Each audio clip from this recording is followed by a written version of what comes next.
This is a video presentation of a full explanation of the story of Umineko no naku頃に. A couple of months ago I made a video called Umineko Explained after reading the first 4 novels. In this video, however, I'm going to deal with the entire story, in other words all 8 novels together. If you have read all 8 novels and haven't seen my first video, I would actually advise you to not watch the original first. The reason for that is because my position has slightly changed since then, and since this video will contain all relevant information from the original one. If you haven't read all 8 novels or have only seen the anime version, I actually do advise you to watch my original Umineko Explained video, because this video is specifically aimed at people who have read all 8 novels, and therefore I will assume in this video that the viewer has read all 8 novels and knows the entire story. So if you have read all 8 novels, then you would pretty much know what the truth behind the story is supposed to be, even though it isn't told in a very straightforward fashion. So it may seem like such a thorough explanation video is pretty redundant if the truth behind the story has already been revealed. After all, the author of the story, known as Ryukishi07, pretty much confirmed who the real culprit is in interviews. But in a minute you will understand why this video is very necessary. So let's first summarize in a nutshell what the official explanation is supposed to be. In other words, what the who done it, how done it and why done it of the story were according to the author, at least in regards of what he confirmed in interviews and what would be the most straightforward interpretation of especially the 7th novel. The official explanation is that the true culprit of Umineko is Shannon, who also happens to be the same person as Canon. Both are personalities of a person referred to as Yasu, who is the secret child of Kinzo and the Kuwadorian Beatrice, also known as Leon. This Yasu character is also the quote-unquote witch Beatrice, who appeared on the island and who is responsible for the murders. All of Yasu's personalities have or had a relationship with one of the Yoshiromiya cousins. Beatrice to Battler, Shannon to George and Canon to Jessica. In 1986, Yasu committed the mass murder in order to decide everyone's fate, to see which persona, if any, would live on to experience love with their significant other. Yasu committed all the murders herself, but had Genji, Kumasawa and Dr. Nanjo as accomplices, plus extra accomplices who differ from game to game. In order to commit the murders, Yasu relied heavily on the ability to switch between her Shannon and Canon persona, since they both share the same body. This is also referred to by fans as the Shikanon-Triss theory.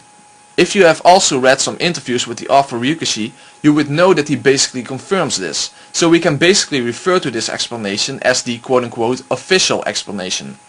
So from now on, when I use the term the official explanation, you know what I'm referring to. I will also refer to the culprit of the official explanation as Shannon rather than Yasu. This is to avoid confusion later on, which will become clear later in the video. So now we have clear what the official explanation of Umineko is supposed to be, I will tell you what my position is. I believe that the official explanation is a lie. Yes, you heard that correctly. I believe that the author Ryukishi is deceiving his readers into believing a false explanation. Now that's a pretty bold statement, but I will make yet another bold statement. I can prove beyond reasonable doubt that the official explanation is a deception. In other words, I am strongly convinced that Ryukishi is trying to deceive his readers into believing that Shannon and Canon are the same person, that Shannon is the same person as Yasu, and that therefore Shannon is Beatrice and the true culprit. In other words, I believe that it's false that Shannon and Canon are the same person, that it's false that Shannon is the same person as Yasu, that it's false that Shannon is Beatrice, that it's false that Shannon is the true culprit, that it's false that Yasu is an actual existing human being who has ever been really present on the island or anywhere else. And of course, that I can prove that all these things are false. Now I want to make it very clear that it's not my position that the author made a mistake. So I am not claiming that Ryukishi really meant the Shikanon-Triss explanation to be the truth behind the story, but that he simply made a mistake, making the official explanation inconsistent with the facts found in the story itself. I don't believe for a second that someone as brilliant as Ryukishi would make such a mistake. My position is that Ryukishi is purposefully deceiving the readers about what the truth behind the story is supposed to be. Just like the Umineko story for the most part consists of the author deceiving his readers, I believe that he is continuing this deception until the very end of the story and even in interviews. Now I perfectly well understand how incredibly controversial and unorthodox it is to go against the author himself, but I ask you all to have an open mind here and just to be willing to at least consider this possibility. And I think you have two good reasons for being open-minded about this possibility. 1. Deception towards the readers on the author's part is an inherent part of the story, and 2. The official explanation has never been proven in red. Think about it. The vast majority of the Umineko story is about the author deceiving the readers. After all, none of the magical scenes truly take place. It's all about seeing the truth beneath the illusion of magic. So even though it might be really hard to imagine the author keeping his deception going until the very end of the story, and even in interviews, it is at least something that should be considered. But of course the first reason why you would be skeptical towards my claim that Ryukishi is lying is that you cannot imagine why he would do such a thing. However, I will not go into Ryukishi's motives for lying until very late in the video. This may seem strange, but I have the following reason for doing that. Since my position will be regarded as quote-unquote blasphemy by many fans of Umineko, and also believe that the official explanation really is the truth, most people will probably not even want to consider the possibility that they might have been deceived into believing a false explanation. So the only way I think it would be possible to break through such a barrier is to first demonstrate that the official explanation is necessarily false and incoherent. Because unless I show some massive amount of evidence that the official explanation has to be wrong in the first place, and then put an alternative explanation in its place that does account for all the facts in the story, unless I do that first, I don't think that any of you will believe me in the first place. Most of you will probably think that I'm crazy anyway for going against the author himself, and most of you will probably think that the evidence for the official explanation is extremely strong. So I will first have to focus on disproving the official explanation. And once I've broken it down to the ground, I will build up a new theory in its place that is possible, plausible, coherent, is consistent with all read statements and all circumstantial evidence, accounts for the who done it, how done it and why done it, accounts for the Yasu character, for how the murders tie into Battler's sin against Shannon, and is quote-unquote elegant. What I mean by the term elegant is a theory that relies on as few unprovable assumptions as possible. It also doesn't incorporate arbitrary accomplices without evidence. It also doesn't attempt to work around the meaning of read statements. In other words, the read statements are taken at face value. They simply mean what they say without doublespeak. In other words, the theory is judged by the read statements instead of the theory being the judge on how the read statements are supposed to be interpreted. The second approach is an unreasonable way of handling the read in my opinion. However, if you believe in the official explanation, you are essentially forced to do this. So at the very least, I can present you with another possible truth inside the cat box that cannot be denied. However, as I said, I will do more than that. I will also show that the official explanation never could have existed inside the cat box to begin with. In fact, it is my position that the evidence against the official explanation is so strong and so devastating that at the end of this video I will present you with the following challenge. After you finish this video, you will have to believe one of the following things. You agree with me that the official explanation is a deception and never meant to be the real truth behind the story, or you would have to believe that the author screwed up his own story in which the truth behind the story is incoherent, inconsistent and contradicts the rules he gave to his own story. So it is truly my position that the official explanation cannot be defended on the basis of evidence from the actual story itself. It can only appeal to author's authority. But if the author is lying in the first place, then no such appeal can be made. So to summarize my position and to keep it in the spirit of the story, I will present two blue statements. I can demonstrate that the official explanation is false due to many factual conflicts, including conflicting read statements. I can provide an alternative explanation that is possible, plausible and consistent with all the facts and all read statements, which includes the who done it, the how done it and the why done it behind all of the murders. This explanation also includes the Yasu character of the 7th novel and her relation to Shannon. Now all that is left before I will give you the outline of this series is to tell you who are the people involved in my own explanation. So during this video I will falsify the official explanation and defend my own theory. I will also put these two explanations next to each other regarding various scenarios and show why my theory almost in all cases fits better than the official explanation. So before I will give you the outline of the video, I will first present to you the people involved in my explanation, which is a group of 2 culprits and 1 accomplice. The main culprit, who also is Beatrice, is Rosa. The second culprit is George, and their non-murdering accomplice is Dr. Nanjo. I can explain the entire story, including the why dunnit and the Yasu-Leon stuff of the 7th novel, with just these 3 individuals. This of course doesn't include the 6, 7 and 8 games in which there are different culprits, namely Erika Frudo in the 6th game, Rudolph and Kyrie in the 7th, and with Battler as the 3rd culprit in the 8th game. Also in the 3rd game, Kraus and Itsui get killed by Eva. For the people who have seen my original video, the main difference between my final theory and my theory back in the original video is that my original theory was very much centered around George, while my final theory is centered mostly around Rosa. So in my original video I had George as the main culprit and Rosa as the second culprit. By now it's the other way around.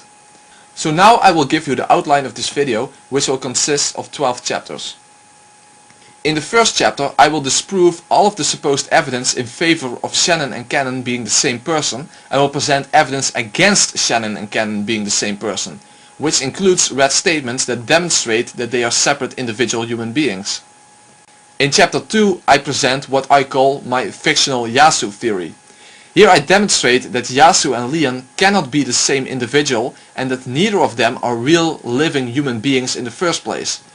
However, my fictional Yasu theory is not a denial of the importance of the Yasu character. In fact, I believe that Yasu is one of the most important characters in order to understand the why dunnit of the story. In chapter 3 I provide evidence against Shannon being Beatrice, including a red statement. I also present more than a dozen arguments in favor of Rosa being Beatrice. In chapter 4 I show Rosa's and George's motives and their connection, also how Rosa is connected to Battler's sin against Shannon. I also show why Dr. Nanjo agreed to be their accomplice. In chapter 5 I present what I call my betrayal and scapegoat theories. The betrayal theories are about the reason everyone dies in the end, especially why it is that Shannon dies. Here I also explain the furniture's love battle in the 6th novel. The scapegoat theory is about the reason that Natsui gets framed in the 5th game. In chapter 6 I show that George is the culprit in the 5th game and explain how he did it and why. 7 will be a short chapter about the meaning of the gold truth. Chapter 8 will be a very long and very extensive chapter in which I will go through all of the murder scenarios of the first 4 games and explain all of them with Rosa and George as culprits and Dr. Nanjo as the single accomplice. In chapter 9 I will finally arrive at one of the most important points of my video, namely why Ryukishi would be lying about the truth behind the story in the first place.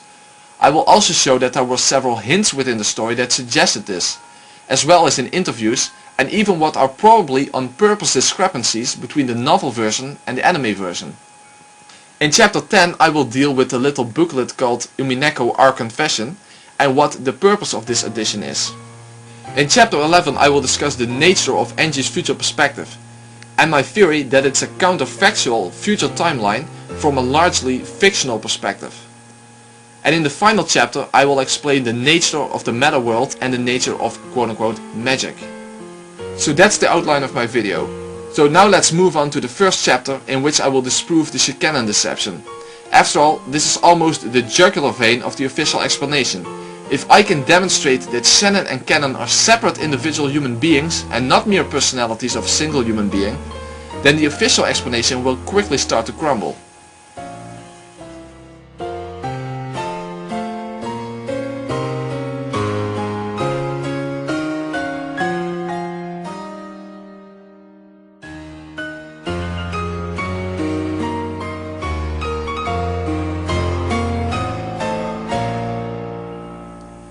The so-called Shikanon theory is the even if you do join us there are only 17 people red statement, the final red statement made against Erika in the 6th novel, the logic error solution of the 6th game, Cannon's disappearance from the sealed cousin's room and the chained guest room, Shannon and Cannon never appear in front of Battler at the same time. This also includes the fact that Cannon's corpse disappears both in the 2nd and in the 4th game. the when Shannon is killed, Cannon goes missing forever statement from the 8th novel, supplemented by a red statement that Cannon is now treated as being killed and Lambda Delta saying that's what happens when Shannon dies. And finally, the incomplete souls of Shannon, Cannon and Beatrice. Only one of them will be able to experience love, and this is connected to the Furniture's love battle in the 6th novel. This may seem like an overwhelming amount of powerful evidence in favor of the Cannon theory. So I can understand why so many people believe Shannon and Cannon to be the same person. However, I can disprove all of these supposed evidences.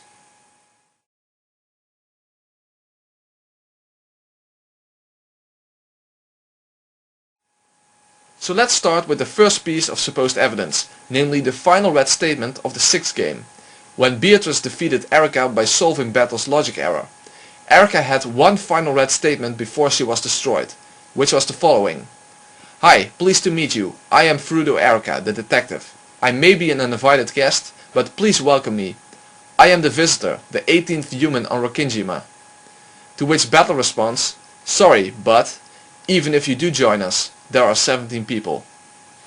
So what is basically suggested here, especially given that this occurs right after the logic error was solved, is that even if Erica joins the group, there are still only 17 people on the island. In other words, since Shannon and Cannon are the same person, the original amount of people on the island was 16, and adding Erica to that would make 17 instead of 18. Sounds nice and all. Unfortunately, this explanation is 100% completely impossible. Not just that it happens to be false, it is impossible. Now why is that? Well, let's explain it in the following way.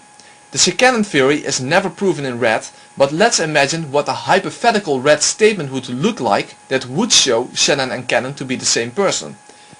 It would be something like this. Shannon and Cannon are the same person. Or Shannon and Cannon are one person. Another example would be if their names would be given in a group of people, yet the amount of people would be one less than the amount of names. A hypothetical example of that would be something like this. Shannon, Cannon, Kraus, Kyrie and Goda, this group consists of 4 people. This is in alignment with the supposed evidence for the Cannon theory that there are only 17 people if Erica joins the group. So every Cannon believer would have to agree with this. Also, if one of these statements would ever have been made in the story, would any Cannon believer then say something like, oh no, this doesn't really mean anything, these are ambiguous statements and can mean anything? Obviously not. So if you turn that around, this means that the hypothetical red statement disproving the notion that Shannon and Cannon are one individual would look like this. Shannon and Cannon are not the same person, or Shannon and Cannon are 2 persons or 2 people. And another example would be if their names would be given in a group and the amount of people in that group would be the same as the amount of names. A hypothetical example of that would be something like this. Shannon, Cannon, Kraus, Kyrie and Goda, this group consists of 5 people. What we also need to know is what the definition of the word people is in Umineko. So is the word people actually ever defined? Yes, it is in fact.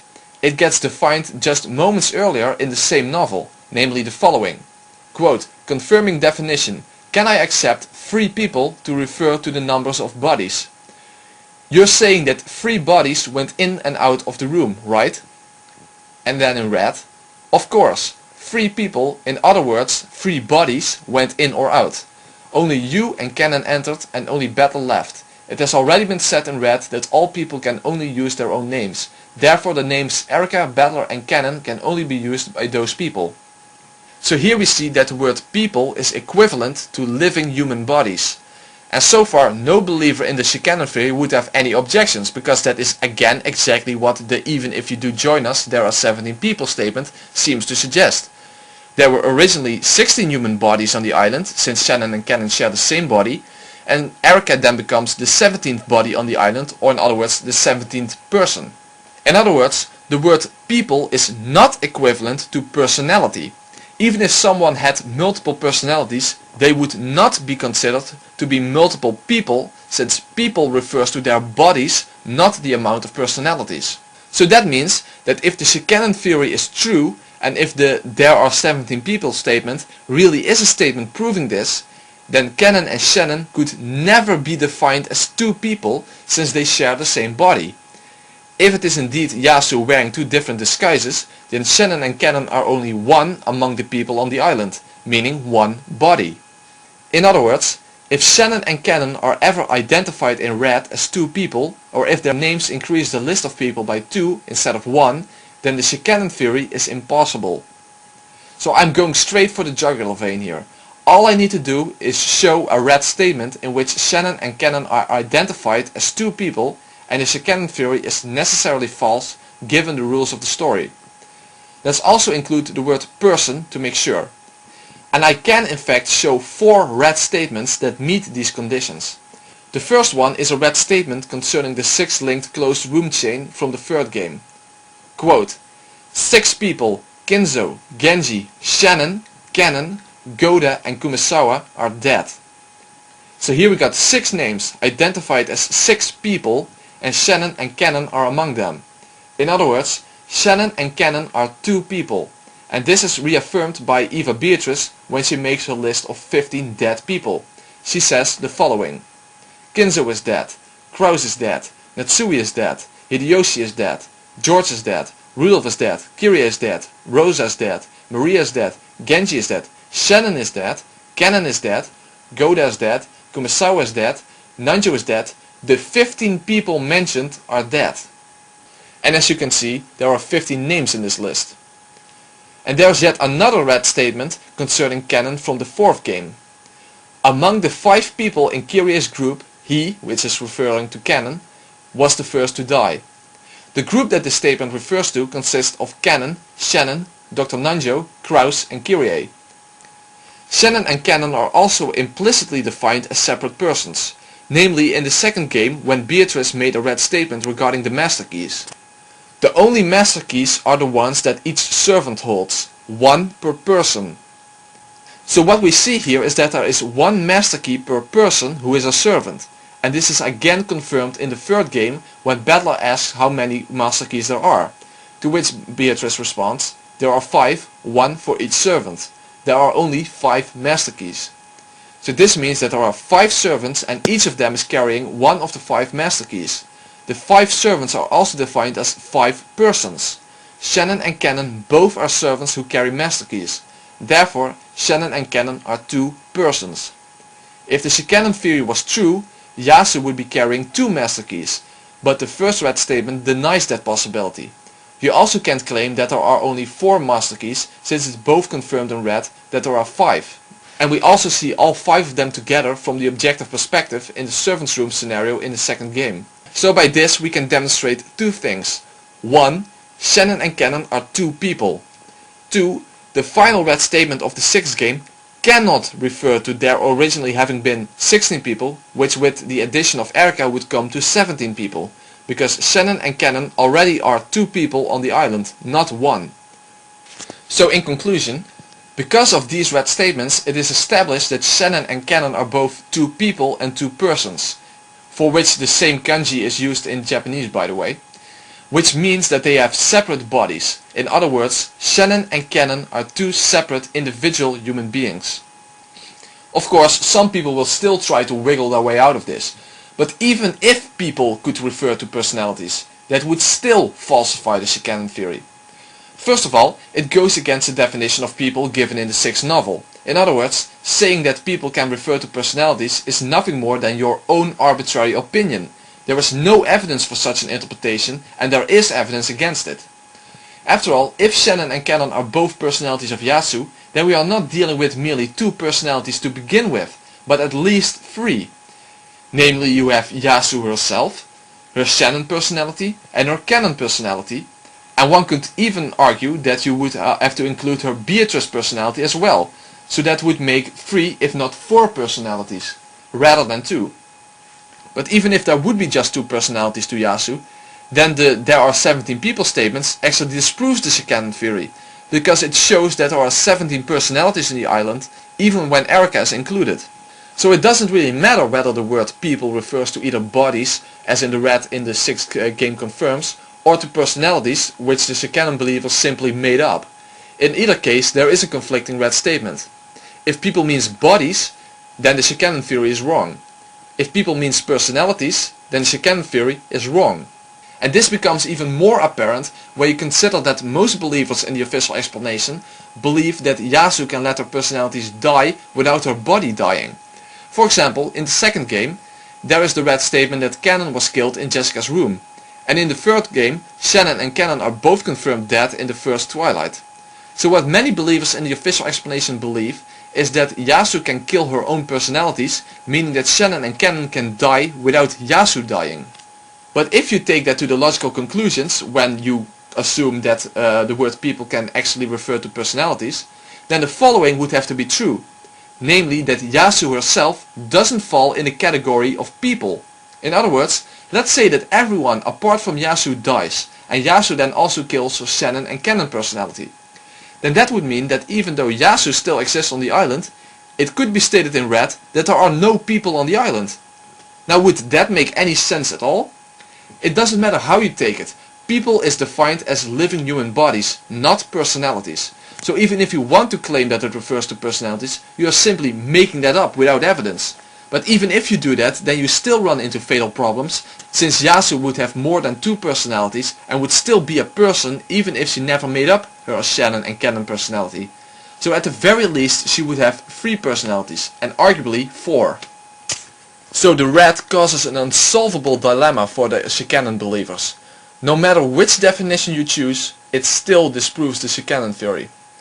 You can't even claim that Cannon was a real-life individual, but who got killed before the starting point of all games, and that Shannon simply disguised herself as Cannon. After all, there are several red statements that prevent that possibility. The only one who can claim Cannon's name is the person himself. A different person cannot claim his name. They definitely would not mistake any different person for Cannon. Cannon is dead. Among the 5 people in Kyrie's group, he was the first to die. In short, he was the 9th victim.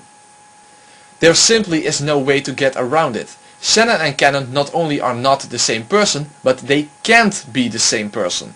They have to be separate individuals. The Red Truth, the highest authority in the story, testifies against the Shikanon theory.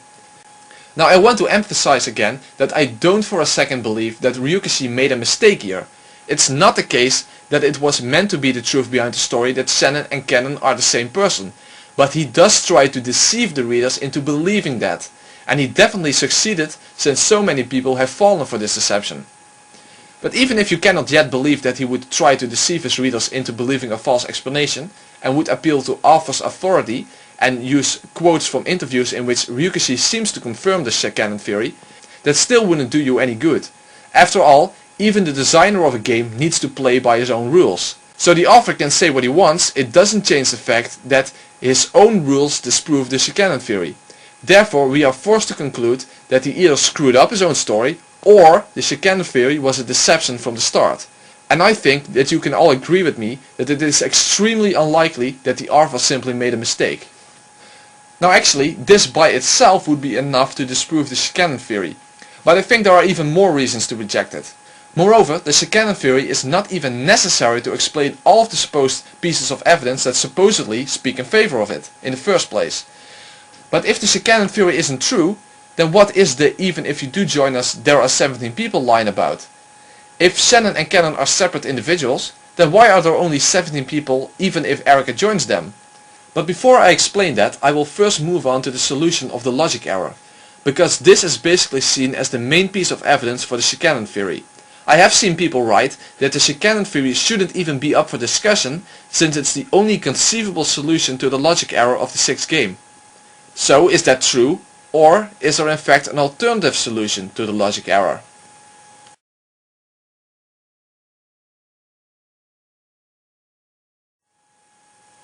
Since it is my position that the Shikanon theory is a purposeful deception on the author's part, I also believe the logic error solution of the 6th game is specifically designed for that purpose, since it so heavily seems to imply that Shannon and Cannon are the same individual.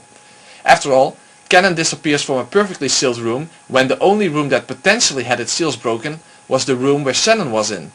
And then later he disappears again from a room that is locked with a chain that cannot be set from the outside. But if the Shikanon theory is indeed false, as I think I have already demonstrated by now, Then is there even a possible solution left to this mystery? As I said, this is essentially the main piece of evidence for the Shannon theory. Nevertheless, I can solve the logic error without Shannon and Cannon being the same person.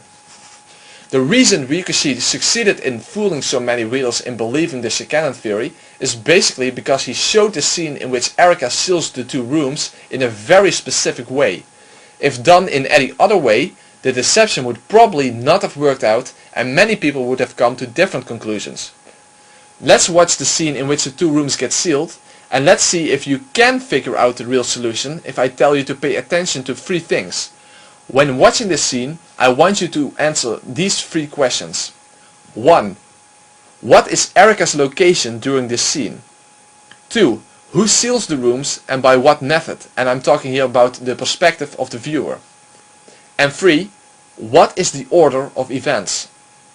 And I will give you one final hint for solving this mystery. In theory, anyone in the cousins' room could have rescued Butler, not just Cannon. Here is the scene in question.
Could you figure it out? Did you see how Ryukishi succeeded in his deception? Let's answer the 3 questions I told you to pay attention to. 1. Where is Erika located? Erika is located in the hallway outside of the cousin's room and the next room over. Now this may not seem significant, but it is actually one of the 3 keys we need to unlock this closed room mystery. So we have Erika outside the doors of the rooms with the windows located on the opposite side. 2. Who sealed the rooms and by what method? As you could see, the viewer sees this scene from the Metaworld perspective. And it is Glenor, Cornelia and Gertrude who use magic to instantaneously seal both rooms. But that's merely the viewer's perspective. This is not what could have happened in the real world. In the real world, Erika would have needed to seal the rooms herself by means of manually applying the tape to the doors, and then she needed to go around and apply it to the windows as well. This is the second key. And the third question, what was the order of events? The order of events is as follows. First, Erika checks everyone's location, then she seals the rooms. If the order had been the other way around, it would indeed have been impossible for Cannon to escape the cousin's room. But this is the final key to unlock this mystery, namely the factor of time. So here's my blue truth. Cannon escaped out of the window of the cousin's room when Erika was busy sealing the doors of the 2 rooms. When she got around to sealing the windows as well, Cannon was no longer present inside the cousin's room. Since Erika checked everyone's location beforehand, she simply assumed that Cannon would still have been present inside the cousin's room when she sealed the windows. But at the time she was sealing the windows, Cannon had already escaped. Now a possible objection may be, where did I get that 3rd room from that I'm depicting here in this slide? The point is that Erika required a way to reach the windows of the 2 rooms in order to seal those. And in the 5th game we are told that Erika sealed the windows of the guest house by scaling the wall. So she would have to go out of the window of another room in order to reach the windows of the room she was going to seal. Whether that room she left through was located next to the cousin's room is not important. It could have been any of the rooms inside the guest house. The exact method is not really important. The only point is that she had to go around in order to seal the windows of the 2 rooms. Another possible objection could be, wouldn't Erika have noticed that Cannon was gone when she was sealing the windows of the cousin's room? But you have to remember here that Erika did not have the detective's authority. And she probably wouldn't have sealed the windows in full view of everyone as she was doing it in secret. In fact, I think we have a pretty good hint that this is what must have happened. And that is the appearance of the ladder outside of the guest house. When Erika was done sealing the rooms, she went out of the front door and found a letter there informing her that Battle's corpse had vanished from the guest room in the mansion where he supposedly was killed. The only person who could have placed the ladder there would have to be Cannon. But that means that he had to have been outside of the guest house just moments after Erika was done applying the seals. So in short, Erika checked everyone's location and then started applying the seals to the doors. In the meantime, Cannon escaped through the window. Erika probably didn't went outside using the front door, but used one of the windows in one of the other rooms to scale the wall of the guest house to apply the seals to the windows of the cousin's room and the next room over. By that time, Cannon had placed the ladder on the doorstep of the guest house. When Erika finished applying the seals to the windows, she went back inside again and went out of the front door. There she found the ladder that Cannon had just placed there moments earlier, and Cannon was now hiding somewhere outside. So the whole issue of the possibility of the seals on the windows of the next room over having been broken during the time of the logic error is a complete red herring, which was put in there to allow for the Cannon theory deception. Cannon actually escaped from the cousin's room in between the time it took for Erika to seal the doors and move to the windows. And not because he is Shannon in disguise, who escaped from the next room over and then appeared as Cannon. So that takes care of Cannon's escape from the cousin's room. However, the same trick cannot be used to explain Cannon's disappearance from the guest room. After all, it was impossible for Cannon to escape in the first place, since the red proves that only Battler left the guest room after he, Erika and Cannon had entered it. In other words, Cannon literally had to stop existing in the guest room. The official explanation would be something like this. Cannon changed back into her Shannon outfit, so therefore no longer existed inside the guest room, since it was now Shannon hiding inside the closet instead of Cannon. Or another way of putting it would be that Shannon killed her Cannon personality while in the closet, whatever that is supposed to mean in the first place. But something incoherent along these lines would be what the believers in the canon theory would believe. However, this was never a good explanation to begin with. After all, why on earth would Shannon first change into her canon outfit, either in the next room over in front of George or outside in the middle of a typhoon, and then change back again when she was inside the closet? So Canon rescuing Battler, if he is the same person as Shannon, makes absolutely no sense from the island perspective. So is there an alternative solution that would fit actually a lot better given what was really going on inside that room? Namely that a deranged killer who had just decapitated 5 people was now looking for Battler, whom she knew to be still alive somewhere inside that gas room. At least she thought she knew that because the chain was still set. Actually the answer is extremely simple. Here's my blue truth. Canon died inside the closet of the gas room. This is something that has been a rule throughout the entire story. Saying person X exists on location X requires that person to be alive unless it is specified that it's a corpse. After all, the reason Kinzo isn't counted among the list of people who exist on the island is because he is already dead, even though his corpse is in fact present on the island. That's how Erika is able to corner Natsui regarding the location of Kinzo in the 5th game. Because Kinzo is dead, he is not considered to exist anywhere on the island. So she can name any location and say in red that Kinzo doesn't exist there. Another example is in the 2nd game when they find Jessica's corpse in her room. Beatrice states in red who exactly is present inside that room. Jessica is not included in that list, so she then specifies Jessica as a corpse in order to add her to that list of people. In other words, that these people and the corpse of Jessica are present inside this room.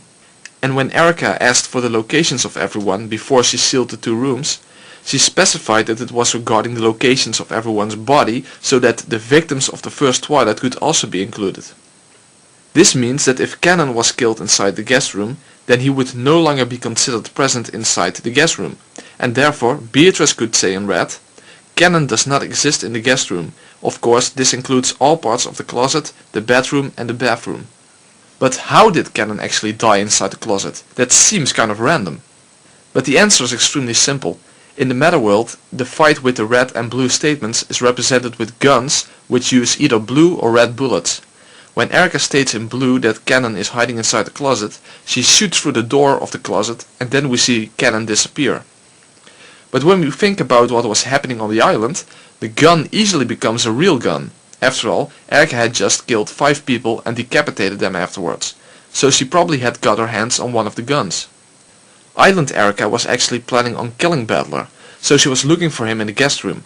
Battler had hidden himself in the closet, however, and had set a trap in the bathroom. When Erika was dealing with the trap in the bathroom, Canon and Battler switched places and Canon set the chain before he went into the closet. When Erika came back out of the bathroom, she noticed that the chain was still set, meaning that Battler could not have left the room and that he had to have been hiding inside the closet. Erika then shot right through the door of the closet like she did from the Metaworld perspective and killed Canon in the process. But why did any of this happen in the first place? Well, let's tie everything that happened on the island during the 6th game together into a logical and coherent story. So here's a summary of what we already knew about what was going on, put together with my theory. A deranged obsessive girl washed up on Rokkenjima after falling from a ship. She was welcomed as a guest by the Ushiomir family. Due to her obsessive detective stories and claiming to have such a knack for solving mysteries, Battler gets the family to join in on pulling a prank on her. He, Kyrie, Eva, Natsui, Rosa and Maria participate in setting up closed rooms for themselves and then play dead. Kraus, Rudolph, Hideyoshi and Goda cut the chains to all the rooms and pretend to find those 6 as being corpses in order to fool Erika into believing a murder occurred. Then Erika decides to put everyone into 2 rooms to keep each other under surveillance. They all play along since this was basically part of the plan, as the next step was to make Battler's corpse disappear, for which the ladder was arranged. As we learned in the 5th game, the wall between the cousin's room and the next room over is very thin, so if you keep your ear pressed against it you can hear what's going on in the next room. After all, they needed to monitor what Erika was doing. When they heard Erika leave the next room over, Canon quickly escaped out of the window so he could place the ladder on the doorstep of the guest house as part of the game. However, what none of them realized is that Erika is completely insane. Since she couldn't be sure that the 6 victims truly were dead, and since she now could move freely throughout the mansion, she took one of Kinzo's guns and shot all of the people playing dead, apart from Battler, and decapitated all of them. That way she could be sure that all of them were dead. She did notice, however, that they had been playing dead. So she realized that this was all a game set up by Battler as a battle of wits to outsmart the arrogant Erica. So she went to the room where Battler was to kill him. Battler had been hiding inside the closet and set up the hot water trap inside the bathroom section of the guest room. However, Cannon, who was in the mansion by now, noticed that all the people who were playing dead now really were dead. Realizing that Battler was now being hunted down by a deranged killer, he went over to the guest room to get Battler out of there. So when Erica was dealing with the trap in the bathroom, Cannon got Battler out of the room and then he set the chain back. After all, if he didn't, then Erica would realize that Battler had escaped and would have gone after him. By setting the chain, Cannon gave the impression that Battler was still hiding somewhere inside the room. When Erica saw that the chain was still set, she realized that Battler must be hiding inside the closet. Not allowing any chance for a surprise attack, Erica shot right through the door, unknowingly killing Cannon, who had taken Battler's place. So this way the entire 6th game can be explained without the Shikanon theory. In fact, I think that my explanation makes a heck of a lot more sense than the Shikanon explanation. So therefore, the logic error is not evidence for the Shikanon theory, and due to several red statements it has already been demonstrated that Shannon and Cannon are not the same person anyway, and neither are they required to be the same person in order to explain the 6th game. But now there is still the issue of the "even if you do join us there are 17 people" line. So what does this line refer to if Shannon and Cannon are separate individuals? First of all, this could never have supported the notion that there were originally 16 people without Erica in the first place. After all, if that was true, then it would have been impossible for Erica to say in red that she is the 18th human on Rokkinjima. Let's take a careful look at what she actually says. "Hi, pleased to meet you. I am Furudo Erica, the detective. I may be an uninvited guest, but please welcome me. I am the visitor, the 18th human on Rokkinjima." To which Battle responds, "Sorry, but even if you do join us, there are 17 people." Obviously, right after the logic error, this is a great addition for the Shikanon deception, since it seems to imply that there would have been 16 people without Erica. But if you consider that Erica states in red that she's the 18th human, this explanation is necessarily false. Now there are two things that need to be accounted for when interpreting the "even if you do join us there are 17 people" line. 1. Why is Erica's red in the form of an introduction? And 2. The fact that Battle's red is used to kill Erica. I believe that this is not a denial of either Shannon or Cannon as a person, but a denial of Erica. So here's my blue truth. Shortly after Erica Furudo washed up on Rokkinjima, she died. Therefore neither the 5th nor the 6th game can be the truth regarding the real 2 days of the Rokkinjima murders. Now this is probably extremely confusing, so let me explain. In order to do that, I will need to explain a technical logic term, namely the term counterfactual. You may have never heard of that term, so it may seem like I'm adding something to the story here, but I'm not. Even though the term doesn't occur in the story, the concept is necessarily part of the story. So what is a counterfactual then? A counterfactual is basically something that would be true if something else would be true that happens to be false in reality.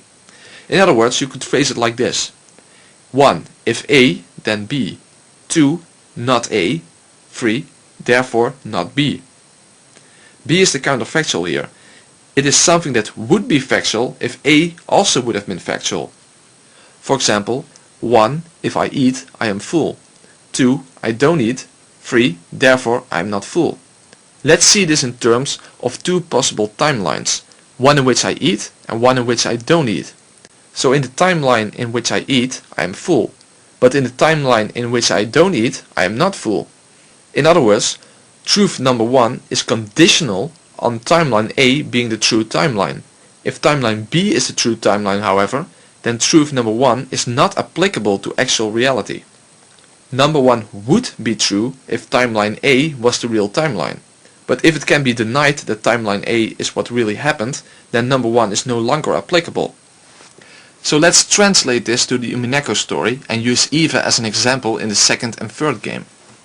After all, if Angie's perspective is the truth, meaning that Eva survived, then it would be impossible for a game in which Eva died to have been the truth regarding what really happened on Rokkinjima.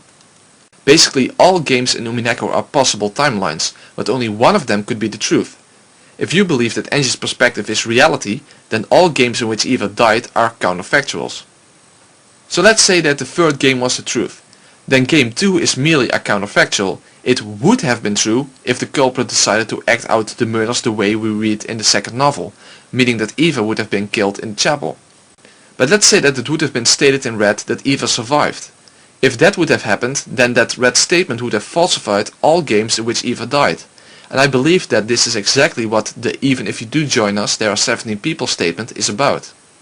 I believe that Battler's red has everything to do with counterfactuals. In other words, it's a denial of the games in which Erica existed as candidates for the real 2 days. Now this may not seem that obvious at all, since it's still the case that Erica says in red that she is the 18th human on Rokkinjima. But if becoming the 18th human on Rokkinjima resulted in her death by dying on the shores of the island, then it becomes apparent why she couldn't appear in any other games. In other words, if Erica would have survived long enough to be welcomed as a guest after she washed up on Rokkinjima, then either the 5th or the 6th game would have occurred. But in reality, she is the 18th human on the island, but she died before the family even noticed that someone had washed up on the beach. Therefore there are only 17 people, because the 18th one is already dead and therefore plays no role in any of the other games, and specifically not in a game that presents the truth about what really happened on the island. So that's how Meta Battler kills Meta Erica. That's how both their red statements can be stated in red, yet Erica is the one who loses. That's why Erica's red statement is in the form of an introduction. She asked to be welcomed as the 18th person, but Battler says that even if she would join the group, there still would be 17 people, because Erica died before she could join the family. In the meta world, this is represented by Battler using the red truth to shoot and kill Erica. In other words, the 5th and 6th games are counterfactuals in which Erica does survive long enough to join the family on the island, but Battler's final red disproves the possible reality of the 5th and 6th games, which puts an end to Erica.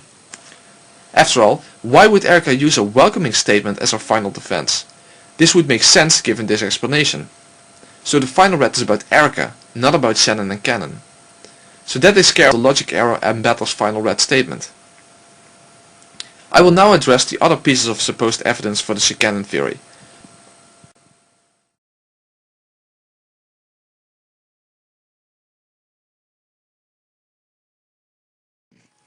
The claim here is that Shannon and Cannon never appear in front of Battler at the same time. The only time we see them together is from a subjective perspective and not from the objective perspective of Island Battler. They do both appear together in front of Battler during the 5th game, but during that game Erica is the one with the objective perspective instead of Battler, as she now holds the position of the detective. However, this is not really an argument in favor of the Shannon theory, but merely an argument from silence. In and of itself, it merely allows for the Shannon theory, but doesn't prove it in any way. But even so, it doesn't matter that they never appear in front of Battler at the same time. The issue is not in front of whom they appear, but whether or not they appear at the same time from an objective perspective. And they do appear at the same time in front of Erica during the 5th game. In other words, there is objective evidence of Shannon and Cannon appearing together based on detective's authority, it just doesn't happen to be Battler's perspective. In other words, the 5th game actually falsifies the Shannon theory. So we could phrase it like this. If Shannon and Cannon appear together from any objective perspective, the Shannon theory is falsified. 2. Shannon and Cannon do appear together from an objective perspective, namely Erica's. 3. Therefore, the Shannon theory is falsified. Now there is another claim that is connected to the claim that Shannon and Cannon never appear together. And that's the claim that Cannon's corpse disappears in both the 2nd as in the 4th game. So if Shannon and Cannon are not the same person, why does this happen? Again, this is merely an argument from silence, it doesn't prove anything in and of itself. And it becomes an irrelevant issue if there are good explanations to account for the absence of Cannon's corpse in both games. I will talk more in detail about this in chapter 8 when explaining the murders of the first 4 games, but I will summarize the reasons for Cannon's disappearance for now. The reason his corpse is missing in the 4th game is simply because his body is at the bottom of the well where Battler couldn't find it. The reason his corpse disappears in the 2nd game is because his body was hidden away by the culprit in order to set up the Cannon appearing as a demon scenario. But I think that the argument that Shannon and Cannon never appear in front of Battler actually backfires in yet another way, because the Shannon theory was inherently implausible to begin with. And that's for the simple fact that the Shannon theory would entail that all of the family members are unimaginably stupid. I mean, Jessica is in love with Cannon and is best friends with Shannon, whom she has known for most of her life. Shannon has been her servant for 10 years and Cannon for 3 years. and she never ever noticed that they were the same person? George may not live at the mansion, but even he would have to be the dumbest moron in the world for not noticing. Or what about Natsui and Kraus, who are her employers? They never noticed that the new servant boy was actually their servant girl who had worked there for 7 years? Of course, not to mention that if Shannon is also Yasu, then her Shannon outfit is a disguise as well, meaning that her original looks were that of Yasu, who began dressing up as Shannon and eventually began to use that character permanently. But I come back to that in the next couple of chapters. Goda has been working in the mansion for 2 years, and he's not even in on anything regarding Kinzo's death, or anything at all for that matter. He also never noticed that 2 of the servants he was working with were actually one person for 2 years. And even if you suggest that, for example, Natsui knew about all of this, you still run into problems. After all, if Shannon's corpse wasn't present in the guarding shed in the first game, and Cannon was standing there with Hideyoshi pretending that Shannon was lying there with half a face, even though she was standing there as Cannon, then you have to take into account that Natsui was standing in front of the shed as well. So either she didn't know about Shannon and Cannon and is therefore unreasonably stupid, or she did know, and then you have the problem that she would know that Hideyoshi and Cannon were lying. Of course you could claim that Natsui is an accomplice in the first game, but you would have to be pretty desperate to believe that Natsui could be an accomplice if her own husband is lying there in front of her with his face torn apart. Also, it's completely unnecessary to invoke Natsui as an accomplice, even from the perspective of the official explanation. In an interview, the author says that in the scene where Battle tries to touch Shannon's breasts, that if he would have touched them, he would have realized that they were fake. After all, it is unknown what Yasu's gender is, but even if she's a girl, the Shannon outfit includes the large breasts apparently. This is an example of Ryukishi being deceitful, and pretty transparently if you ask me. After all, even though George and Shannon haven't been intimate, George has in fact touched Shannon's breast accidentally. So if Battler would have realized that they were fake, then why wouldn't George have realized that as well? Again, this is another example of people being unreasonably stupid in order for the Shikanon theory to work. I simply don't buy any of this at all. I see no reason to believe that Shannon is wearing any form of disguise in the first place.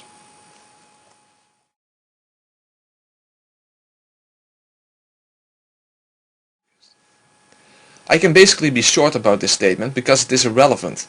This statement is made in Berncastle's game that is based on different rules. For example, all windows of the mansion have bars in front of them, there are no keys but the 5 master keys, the culprits are different. Basically, this game stands on its own and is really nothing more than an actual game and a representation of what certain people believed in the future about who was behind the murders. Moreover, it's not even a red statement. The red merely says that in this game, when Shannon was killed, Cannon was treated as being killed and his master key destroyed. I see it as nothing more than a cunningly placed reference to get people who either have already fallen for the Shikanon deception or people who just weren't sure yet to believe. To me, it is in fact a confirmation that Ryukishi is toying with his readers.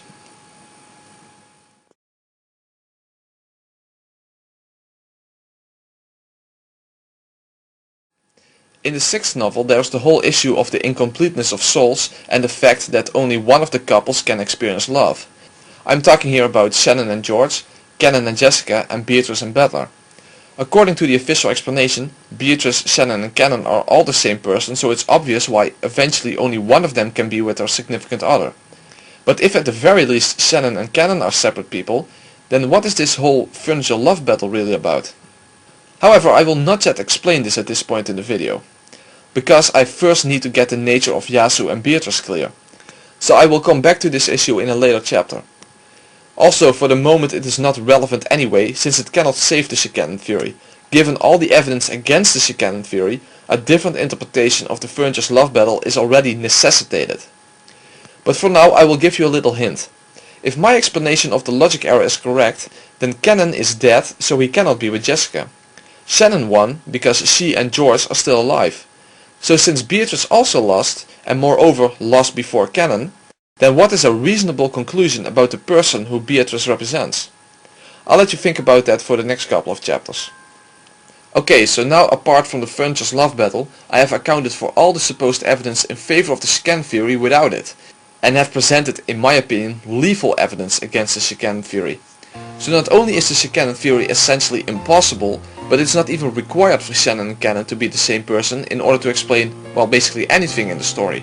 In fact, as soon as you let go of this absurd notion that they are the same person in 2 disguises, things actually start to make a lot more sense. But what about the Yasu and Beatrice persona? Even though Shannon and Canon aren't the same person, you could still claim that Shannon and Yasu and Beatrice are the same person. Of course, you would have to believe that Yasu even exists as a real human being in order to believe that. But I think that the best evidence we have available suggests a very different perspective on the Yasu character in the 7th novel.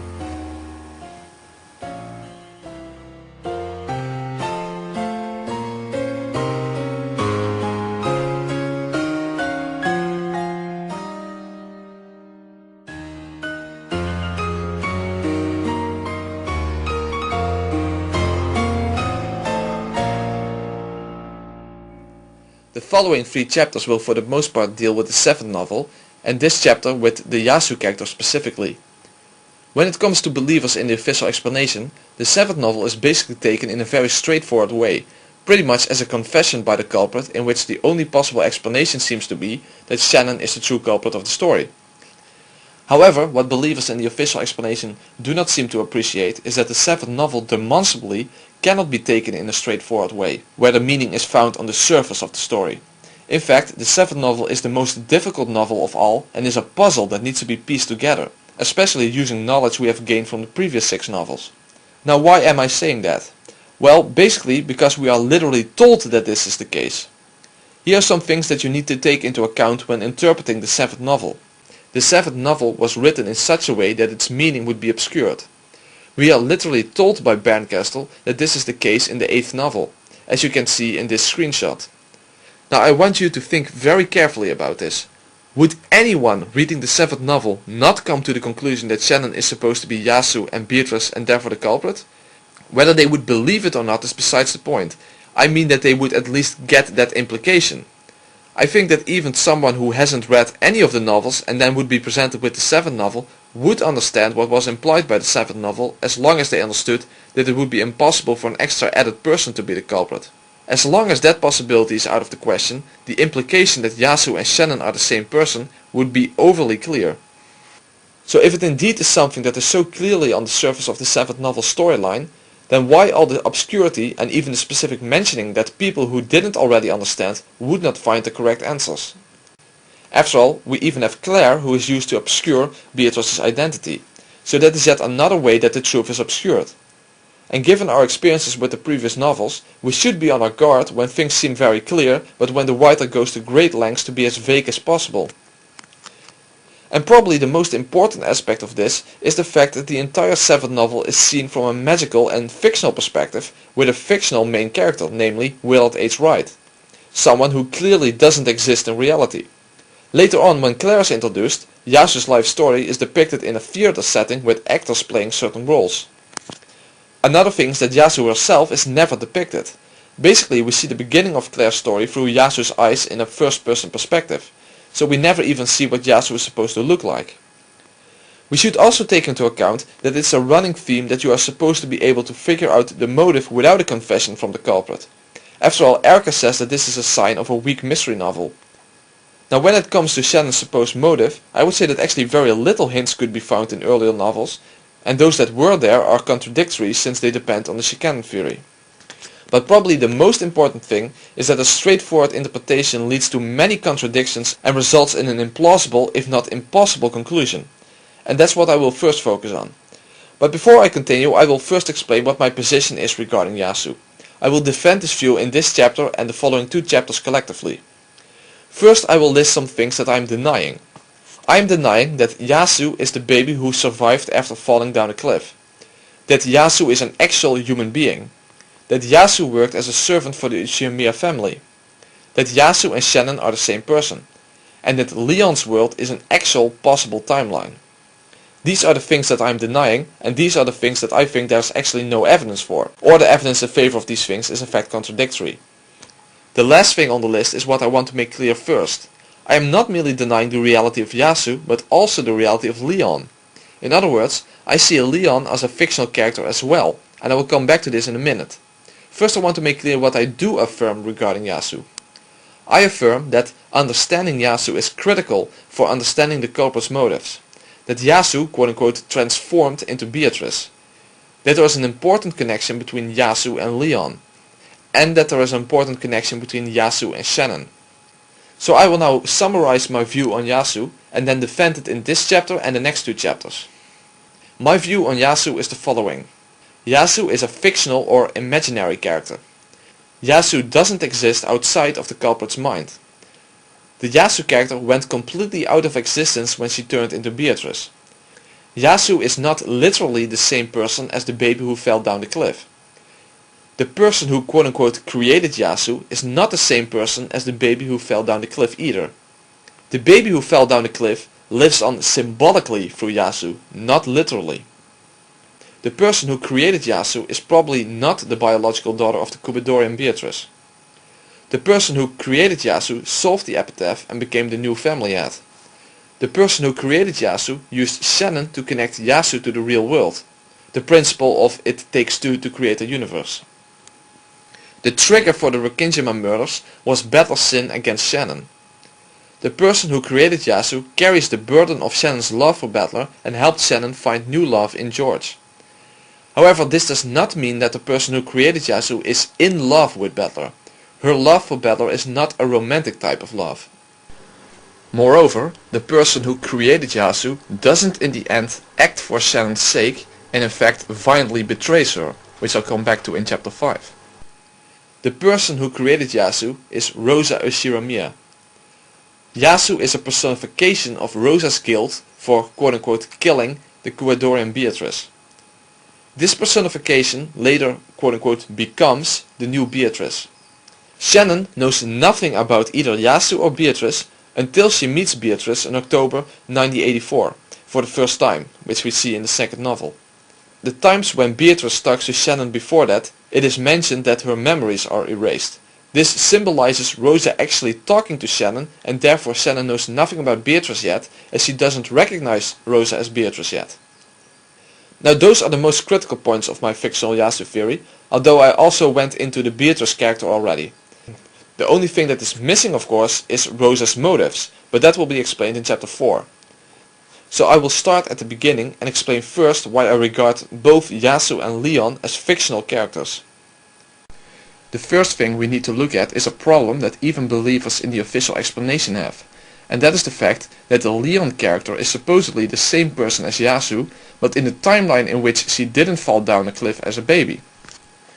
However, no matter what your theory is about Yasu, you cannot accept that Yasu and Leon are literally the same person in different timelines. This is for two reasons. One, in Leon's timeline, she is an extra person on the island in which all other characters exist alongside of her in the same world. And two, Leon's world is essentially a magical world and therefore not real, not even a counterfactual. Even if you believe in the official explanation that Yasu is the same person as Shannon and Canon, you still have to accept that in Leon's world, Shannon and Canon exist as well. For example, when Will enters the chapel, Canon is in front of the chapel and Leon is inside the chapel. We also see Will talking to Shannon and Leon at the same time as well. Moreover, neither Shannon nor Canon should exist in Leon's world to begin with. After all, those personalities were supposedly the result of Yasu's experiences as a servant for the Ushiramiya family. But Leon and Yasu have led completely different lives. In other words, in Leon's world, the Shannon and Canon personalities shouldn't exist since she wouldn't have developed those characters. So in summary, supposedly in Yasu's timeline, Shannon and Canon are personalities that she developed later on. But in Leon's timeline, Shannon and Canon are actual servants that exist alongside of Leon. So focusing on Shannon alone, since the Shikanon theory has been disproved already, Yasu and Shannon are supposedly the same person. But Leon and Shannon cannot be the same person. Basically, I could argue in the following way.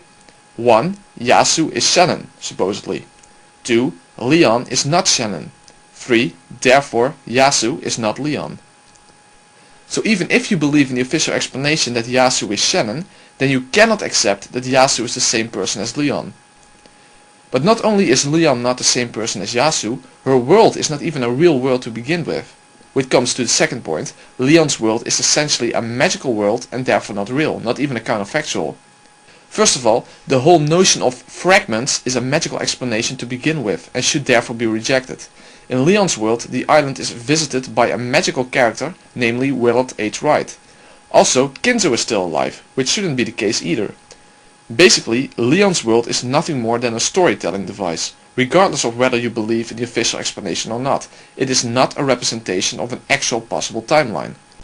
So the Leon we know of and Yasu cannot be the same person in a literal sense, regardless of which explanation you believe. Leon's world is a fictional world even if the official explanation is true.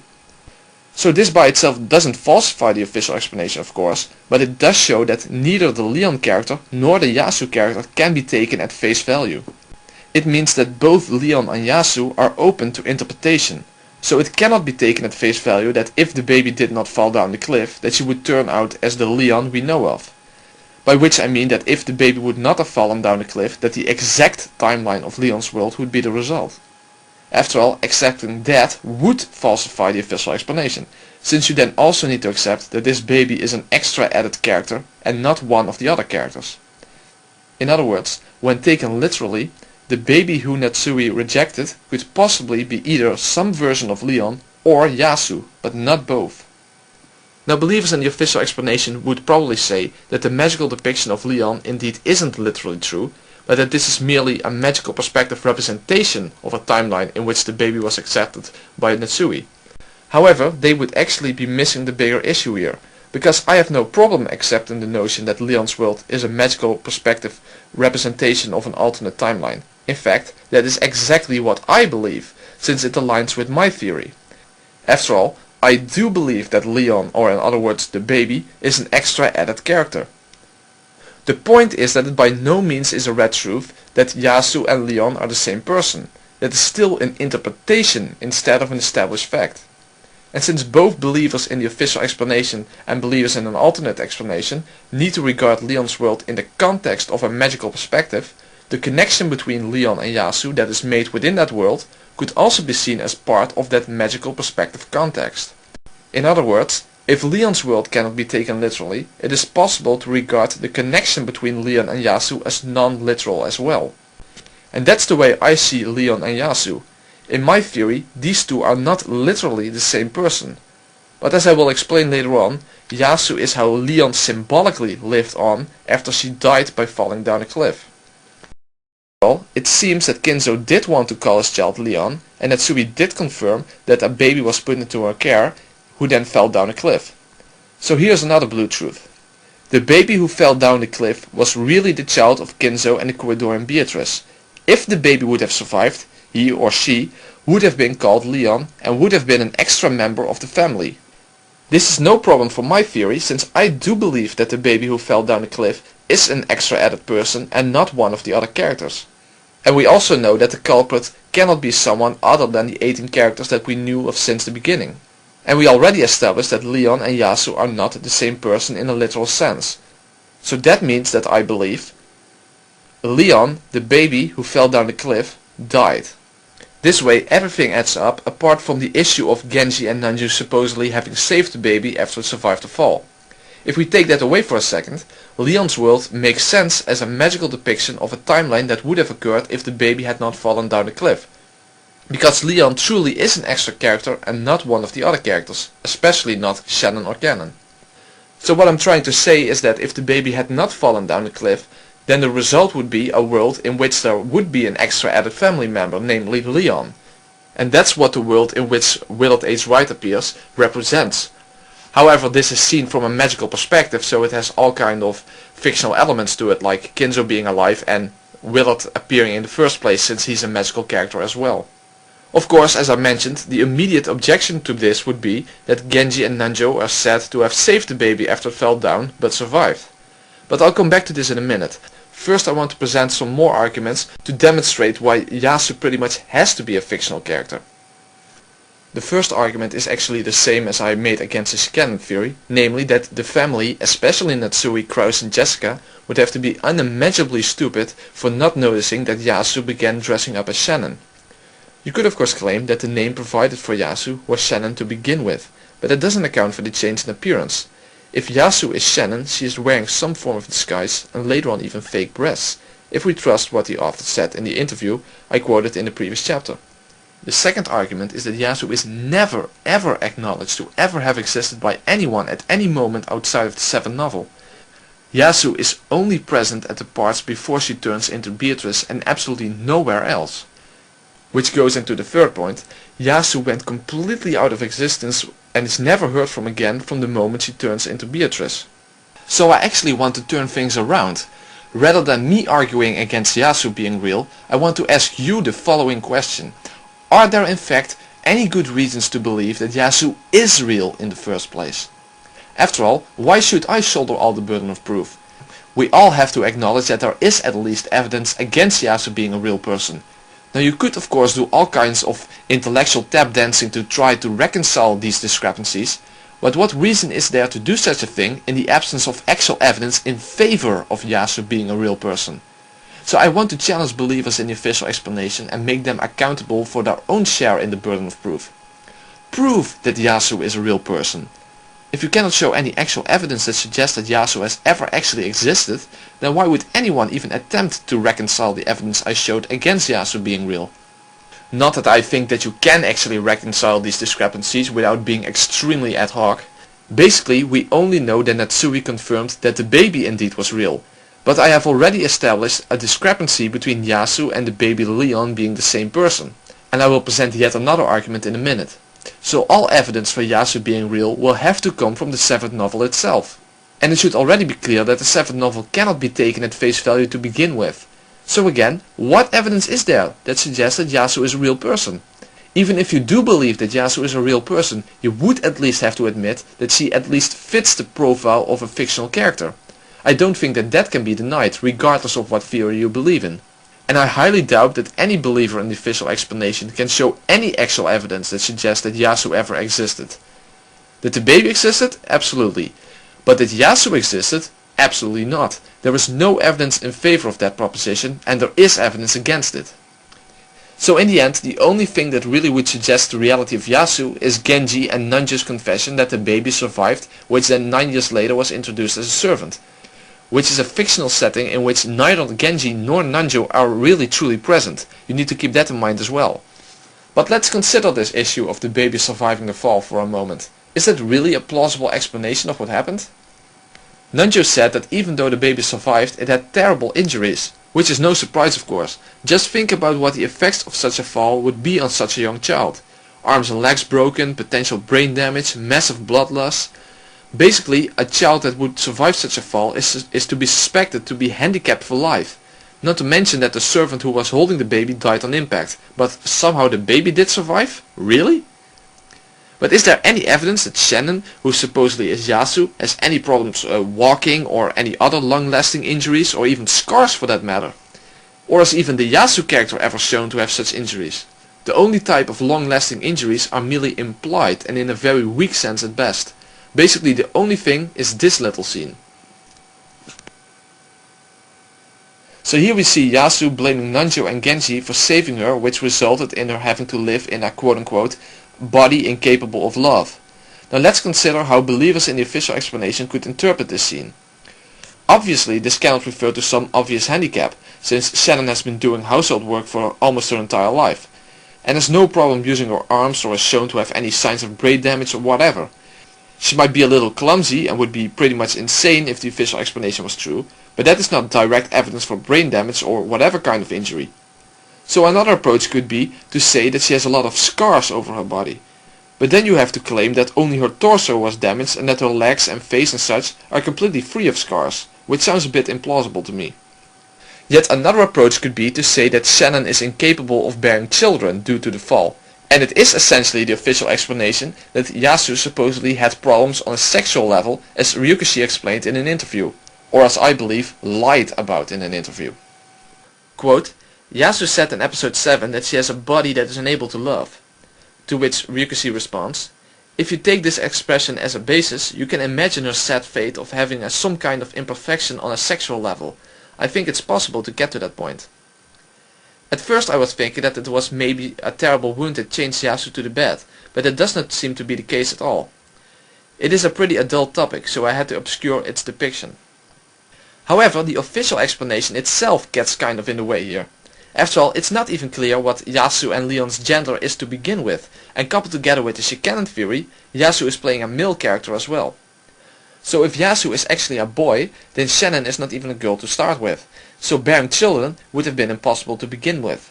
So you already need to accept that Yasu is a girl to go with this interpretation. However, Natsui would have been in the position to know what the gender of the baby was who fell down the cliff. And in the 5th novel she is confronted by the man from 19 years ago. So this suggests that the baby was probably a boy and not a girl. After all, if it had been a girl, then why would Natsui have thought that the guy on the phone was that baby from 19 years earlier? But even so, it's still far from obvious how a body incapable of love would solely refer to the inability to provide either George or Jessica with children. George is indeed shown to have a child wish, and this is what is referred to in the interview with Ryukishi, but there is never really any connection made between the two in the actual story. Also, you would need to assume that the only lasting effect of the fall would be something like an injured womb, and nothing else. Or in the case that you believe that Yasu was originally a boy, that he, well, I guess lost his genitals after the fall or something along those lines. In which case it has nothing to do with bearing children in the first place. So at the very least, the connection between Yasu and the baby falling down the cliff are questionable at best, and downright incoherent at worst. I think that the whole issue of the baby and the issue of Nanjo and Genji having rescued it can be interpreted in a very different and arguably more consistent way. And I think that the key to unlock the meaning of forced to live in a body incapable of love is to understand the meaning of the term furniture. Yasu says that because Genji and Nanjo rescued her, she is forced to live in a body that is no better than furniture. This could indeed be interpreted as a handicapped body, but I don't think it means that at all. After all, not just Shannon and Canon use the term furniture to refer to themselves, but Genji does so as well. And given that I already proved that Shannon and Canon are not the same person, that means that we have two people other than Shannon who refer to themselves as furniture. So this makes it rather implausible that furniture indeed is a term that refers to a physical state of one's body. I believe that the term furniture has nothing to do with one's body, but with one's social status. The term furniture depicts the status of servants being part of the household as tools for the comfort and benefit of the family. It's a term referring to social ranking, not to a supposed handicapped body. So how does that tie into being forced to live in a body that's like furniture, a body incapable of love? I will explain this quote in full in chapter 5, but for now I will explain how all of this relates to Rosa in the first place. To understand that, let's do what we are told to do in the 7th novel, and that is not to ignore the heart. So let's try to understand the heart of a young girl who felt like a murderer for most of her life, who shouldered the burden of a terrible secret and who got away with it due to Genji's help. The girl I'm referring to is the young Rosa from 19 years ago. This is how I believed Yasu originated. In 1967, a young Rosa met Beatrice II at Kuedorian and she persuaded her to leave the mansion, which resulted in her accidental death due to her falling down a cliff. But Rosa never saw this as a mere accident, however. In her mind, she killed Beatrice. That's how she always refers to this incident, that she killed Beatrice. Even though it really was an accident, that's simply not how Rosa perceives it.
If you don't want to ignore the heart, then you certainly cannot ignore the heart of a young girl who felt guilty her entire life for the death of the Kuwadorian Beatrice. I really don't think that this issue can be overlooked, and it does get overlooked in the official explanation. Rosa is burdened with a tremendous amount of guilt, not only towards Beatrice herself, but how do you think it would affect her relationship with her father? However, Kinzo actually never finds out that Rosa was responsible for Beatrice's death. After all, in the 7th novel we learn that Rosa tells Genji about the incident, and he helped to cover it up so that Kinzo will never find out that Rosa even was present when Beatrice fell down the cliff.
But despite, or perhaps even because of that, what do you think happened to Rosa's relationship to Kinzo?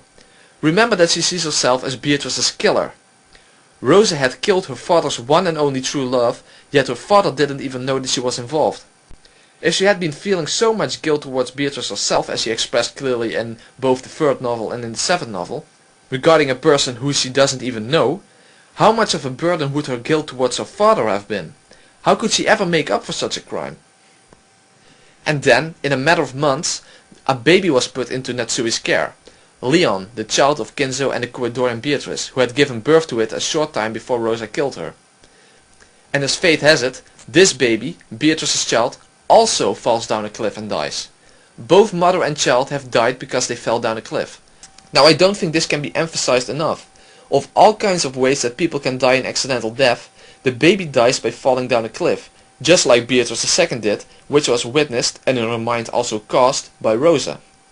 The death of the baby Leon occurred in the same year as the death of the Kuwadorian Beatrice, meaning that Rosa was the same age and therefore still living in the mansion when the baby fell to his death, since Rosa was still a child back then.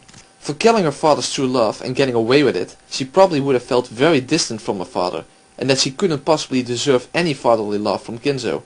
So in an emotional sense, by killing Beatrice, she would also have lost her father. And later on, her biological mother died as well. So even though she was not literally an orphan, it is not unlikely that she would have felt like one. Not only that, given how important honor and social status in the Ushimir family, and in Japanese culture in general, and the ultimate shame she has brought upon herself, she would not only see herself as an emotional orphan, but also as the lowest possible rank in the family hierarchy, which would be the status of the youngest servant. In other words, if Rosa's guilt would get personified in her head, then what could we expect such a personification to be like? It would be quite plausible that the result would be a young, inexperienced, unimportant servant who is also an orphan. And that's what I believe Yasu to be. Yasu is the personification of Rosa's guilt. Yasu living on as the baby who fell down the cliff, in a sort of similar way as Kinzo living on after Natsui and Kraus insisted on pretending that Kinzo was still alive even though he died from his disease. But just like Kinzo didn't literally live on, neither do I believe that the baby literally lived on. But an essential difference, however, is that the illusion of Kinzo was at least a representation of the original person. But in the case of Yasu, Yasu took Leon's place because of something that Genji did, which the person who Yasu represents interprets as being rescued by him, forcing her to quote-unquote create Yasu to bear her guilt because she never was forced to face the consequences for what happened to the corridor and Beatrice. However, another essential difference between Kinzo living on as an illusion and Leon living on as an illusion is that Kinzo's illusion was the result of multiple people presenting that illusion to the world. But in Yasu's case, I believe that this illusion only exists in the mind of a single person, namely the person who Yasu was created by. The other people on the island have no knowledge of Yasu whatsoever, nor have they even ever heard of her. So I believe Yasu to be a completely fictional character in a single person's mind who symbolically lives on as the baby who fell down the cliff, to be a replacement for Leon. If Leon hadn't died, then even though Yasu might still have come into being, she would not have served the role of being Leon's replacement. I will talk about the why dunnit concerning Rosa in chapter 4, but I will reveal her general motive in order to explain why Yasu serves as Leon's replacement, as the way Leon symbolically lives on through Yasu. And that's the following. Rosa is trying to revive the corridor and Beatrice by becoming a new Beatrice herself. Creating Yasu was the first step in this process. Now one may wonder what Shannon has got to do with this in the first place. After all, if Yasu only exists in Rosa's mind, then what is the connection to Shannon? Well, as a general theme in the story, and in the 7th novel in particular, it takes two to create a universe. In order to quote-unquote create Yasu, Rosa would need some connection to the real world other than herself. She needs another person in order for Yasu to take shape. And that's Shannon's role. Yasu basically lives her life through Shannon, so to say, as Yasu isn't physically present on the island in the first place. Furthermore, even Rosa herself would have left the island probably after the first year after creating Yasu, because at that point in time Maria would have been born, meaning that Rosa probably would have gone to live on her own. In other words, Yasu's life takes shape through Rosa observing the servants, and especially later on when she leaves the mansion, through conversations Rosa has with Shannon, or sometimes together with Kumasawa and Shannon, especially when it concerns mystery novels. Shannon is essentially the medium through which Yasu's quote-unquote life can take shape. Now we know that Shannon began working at the mansion 10 years before the year of the murders, so it's quite safe to say that Rosa would still have been living at the mansion when Shannon began working there, and then suddenly left the mansion when she gave birth to Maria, or perhaps even stayed there for the first couple of years since her husband ran out on her before Maria was born. So I don't believe that Yasu's life took place in real time. In other words, it's not the case that when you read the bits about Yasu in the 7th novel, that you should think of that like seeing through Rosa's eyes. Obviously that's not the case. She really is depicted as an extra character, but not a real one. Moreover, even though she exists within Rosa's mind, she doesn't share Rosa's mind, if you know what I mean. Later, when Yasu turns into the first form of Beatrice, there are actually far fewer moments when there are conversations between her and Shannon. So that's the connection between Shannon and Yasu. However, Shannon herself doesn't know about this. That's why when Yasu eventually turns into the first form of the witch Beatrice, and therefore goes out of existence, Shannon never even appears to have any knowledge regarding Yasu. It is not just like Yasu was never there, she really was never there to begin with. So there you have it, that's my fictional Yasu theory. But this is still a job half done. After all, I haven't proven yet that Yasu is connected to Rosa. Also, I still need to connect Rosa to the rest of the 7th novel, namely how she relates to Battler's sin against Shannon. And there is still that thing about being furniture and having a body incapable of love. So how should I go about proving the connection between Yasu and Rosa? After all, there is so little that can be objectively established in the 7th novel. Well, the determining factor is going to be the answer to the following question. Who is the third Beatrice? If I can prove that Rosa is the Beatrice who carried out the murders on the island, the Beatrice who actually appeared on the island during the 2nd game and even appears to battle face to face during the 4th game, then I have established the connection between Rosa and Yasu, since Yasu is the one who turned into Beatrice. So in the next chapter I'm going to give over a dozen arguments to establish that Rosa is Beatrice. Moreover, I will also give arguments against Shannon being Beatrice. In the chapter after that I will talk about Rosa's motives and tie everything in the 7th novel together.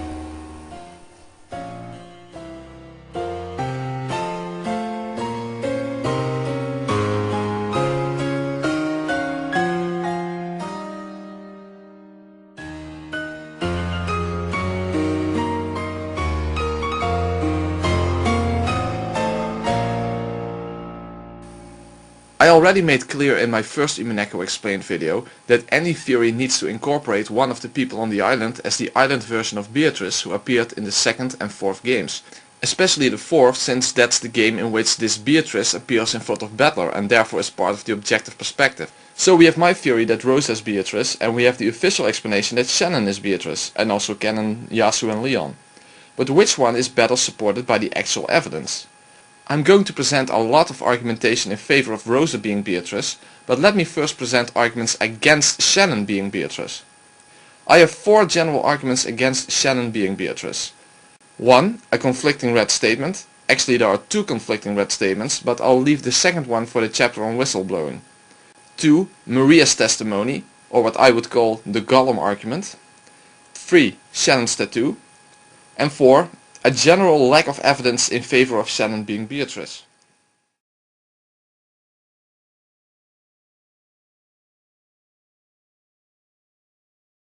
Just like with the Shannon theory, I'm going straight for the jugular vein. Namely, is the Shannon is Beatrice theory in conflict with any red statement? And yes, there is in fact a major one. One thing that should be clear from the 7th novel is that the sin Battler committed, which led to the mass murder on the island, was the sin of forgetting the promise he made to Shannon. He promised Shannon, who was in love with Battler, to take her away from the island, but Shannon didn't realize that Battler wasn't being serious. In other words, the sin which the island version of Beatrice demanded Battler to remember in the 4th game was this sin, Battler's sin against Shannon. That means that we can turn these facts into a deductive argument. 1. If Shannon and Beatrice are the same person, then whatever Battler does against Shannon, he does against Beatrice. Or in other words, if A is B, whatever you do against A, you do against B. 2. Battler sinned against Shannon. Conclusion, therefore, Battler sinned against Beatrice. After all, they are the same person according to the official explanation. Battler sinned against Shannon, and that was her motive for carrying out the murders. However, that is in conflict with one of the red statements made regarding this sin, namely what Beatrice says to Battler during the 4th game. The sin I am now demanding that you remember is not between Ushiro Battler and Beatrice. Due to this red statement, Shannon should automatically be crossed off the list of possible suspects for being Beatrice. Instead, we should come to the conclusion that the person who is Beatrice is acting out the murders indeed because of Battler's sin, but not because it's a sin against that person itself. In other words, that this person is carrying out the murders on Shannon's behalf or something along those lines. Now I'm not suggesting that you have to think about that in the sense of hiring an assassin to murder someone on your behalf. At least that's not my theory at all. But I will talk about how this sin between Battler and Shannon relates to Rosa in the next chapter. But when it comes to Shannon being Beatrice, one needs to use some really ad hoc reasoning to make this red statement compatible with Shannon being Beatrice. You would have to make the statement essentially meaningless in order to do that. For example, you could try to say that this statement means that Battler's sin is not against the fictional witch of Rokinjima, or that his sin is indeed against Shannon but not against her Beatrice personality. In which case one must wonder what this red statement exists for in the first place, and also how you could possibly know that such a distinction even can be made. Since I have no commitment towards the official explanation, I can simply take this red statement as it is and conclude that whoever Battler sinned against, that person is not the same person whom Beatrice represents. That would be the most logical and reasonable conclusion to draw from this red statement. At the very least, nobody can deny that. So in other words, you need to do some intellectual tap dancing to make this red statement fit in with the official explanation. But given my theory, I can simply take the red statement as it is and accept it as it is. But it's inevitable that believers in the official explanation will nevertheless try to reconcile this red statement with Shannon being Beatrice by using the examples I gave before or some other form of ad hoc reasoning. So let's address that approach a bit. I want to ask the people who think that this red statement could and should be reconciled with Shannon being Beatrice the following 2 questions. 1. What is your basis for doing this? And 2. Why would you want to do this? My point is it truly your position that there is no conflict with this red statement? Or is it that you simply start with the official explanation as being true and then try to reconcile it with this red statement? In other words, that your approach is like this. The official explanation is true, therefore it must be compatible with this red statement. Which to me is just an excuse not to think. After all, you could resolve any apparent conflict if you just assume your explanation to be true as a starting point. After all, if you take this approach, then even if it was stated in red that Shannon is not the culprit or Shannon is not Beatrice can still be reconciled. It's just a matter of how creative you can be. For example, you could say that it is true that Shannon is not the culprit because it was her Beatrice persona that is the true culprit. Or if you would be confronted with the other one, instead you could say that it is true that Shannon and Beatrice aren't the same person because Beatrice isn't really a personality but more like a way Shannon acts. So that doesn't really make her Beatrice after all. You see where I'm going with this? If you start with the unshakable assumption that explanation X is true, then any possible conflict can be resolved no matter how far-fetched the resolution may be. For example, if your theory was that someone was hiding in scenario X and it was stated in red that no one was hiding, you could for example say that the culprit wasn't purposefully trying to stay out of sight. So technically he wasn't hiding. It just so happened that he wasn't seen by anyone. This way you can make almost any theory unfalsifiable. Therefore, some objective standard simply is required. So instead of dealing with all possible ways you could attempt to reconcile this red statement, let me ask you another question. Why would it not be okay to simply take this red statement as it is and conclude that therefore Shannon cannot be Beatrice? Why would that be a problem apart from the fact that it goes against the official explanation? Or to put it in another way, if it is the case that Bella's sin was not against the real person behind the Beatrice character, what would a red statement confirming that look like? Now I actually have another red statement against Shannon being Beatrice, and some of you may already have realized which one that would be. But I'm not going to present that one yet. I'm going to save that one for chapter 9 about hints within the story and within interviews with the author to support my theory that the official explanation is a deliberate deception on Ryukishi's part.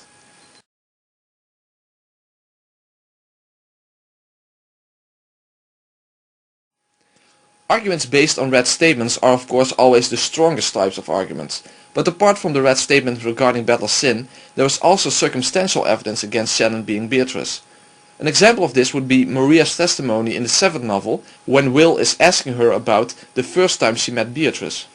Now the first thing that is interesting is the fact that Maria tells Will that she and Rosa visited the island outside of the annual family conferences, which by now should be obvious why that is important. But besides that, Maria tells Will that Beatrice not only appeared to her, but also to the servants and Dr. Nanjo. Will also discovered something that I argued for in my previous Umineko Explained video, and that is that Maria recognizes Beatrice not based on appearance, but based on behavior. In other words, it's how this person acts that makes Maria believe her to be Beatrice. And according to Maria, this person has also behaved that way in front of other people, namely Genji, Kumasawa, Dr. Nanjo, and Shannon and Cannon. But think about what that means. The person who represents Beatrice could never appear in front of that person itself. If Shannon is Beatrice, then Maria can see Shannon quote-unquote transform into Beatrice and vice versa, and Shannon could appear as Beatrice in front of other people. But Shannon could not appear as Beatrice in front of herself. The reason I call this the Gollum argument is because the only way you could reconcile this conflict is by appealing to a similar situation to Gollum's split personality in Lord of the Rings, in which his two sides are talking to each other using the same body. That's what believers in the official explanation would have to picture an encounter between Shannon as Beatrice and Shannon as herself to be like. And of course you would have to assume that all of this would still make sense to Maria. Now couple that together with the Canon theory and we have ourselves a really unbelievable and incoherent mess. I mean, could you even imagine what such a scenario would be like? Hey Maria, I'm the Golden Witch Beatrice. Oh, what amazing! Shannon, you need to see this! Oh, hello Beatrice, I am Shannon. Bow down to me, you furniture. Wow, I'm actually talking to a witch. Cannon must see this too. I'll go and get him. Wait a minute, wait. Almost there. There we are. I mean, are we seriously supposed to believe something like this? Or should we simply conclude that since Beatrice appeared in front of Nanjo and all the other servants with the exception of Goda, because Beatrice isn't a person among those people at all? Now tell me in all honesty, if we have the Gollum explanation on the one hand and the Beatrice being someone else's explanation on the other hand, which explanation is the most reasonable one? Again, I will say that the only reason one would be willing to stick to the official explanation here is because you take it as a starting point that the official explanation has to be true and therefore anything should be adapted to fit that explanation, regardless of how silly it is.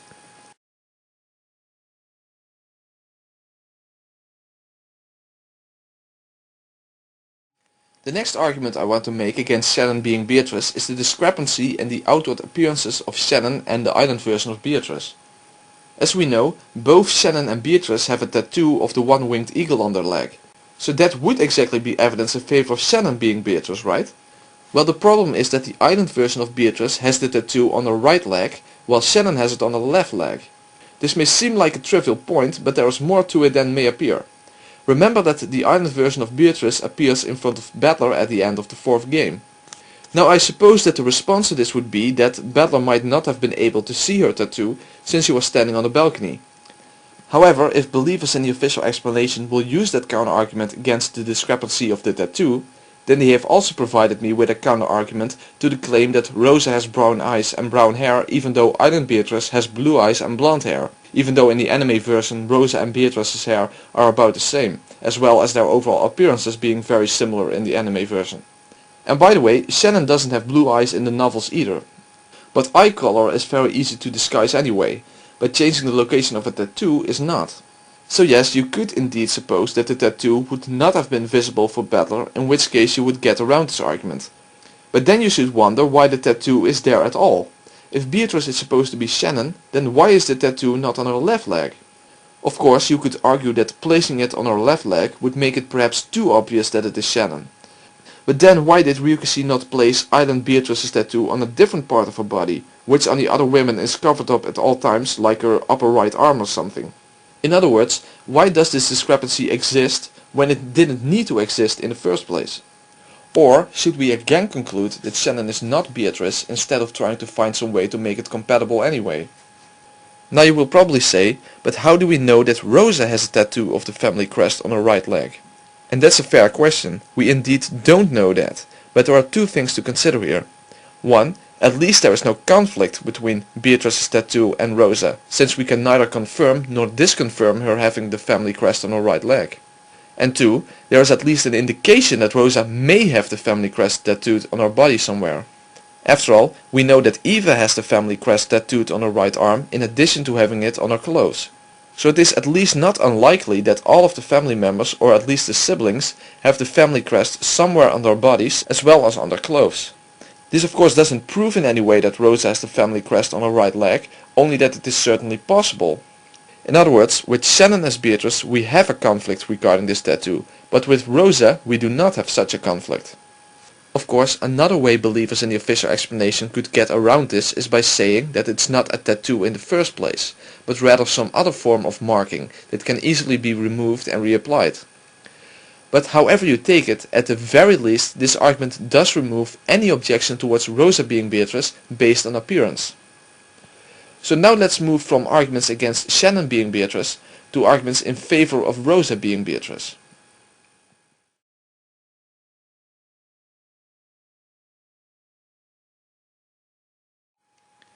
I will begin with what I consider to be one of the best arguments for Rosa being Beatrice, because it ties so much of the story together. It's about Eva's role in the 3rd game and how it was possible for Eva to escape the explosion by escaping to Coedorian, and especially how this relates to the future perspective of Angie and the fact that Eva's diary has the truth written within it, meaning that we must account for Eva having discovered the truth. When it comes to making the connection to Angie's perspective and Eva's diary, I do have to assume that Angie's perspective resulted from the 3rd game. In other words, that the timeline of the 3rd game is the same timeline as Angie's perspective. Now not everyone would be willing to accept this, however there are basically only 3 options available to account for Angie's world. 1. It resulted from the 3rd game. 2. It resulted from the 7th game. Or 3. It resulted from an unknown game. Now many people seem to believe that Angie's world is the real world resulting after the real 2 days of the murders on Rikkinjima. I definitely do not share that belief. However, whether Angie's world is the real world or a counterfactual timeline is in the end not really relevant for my argument.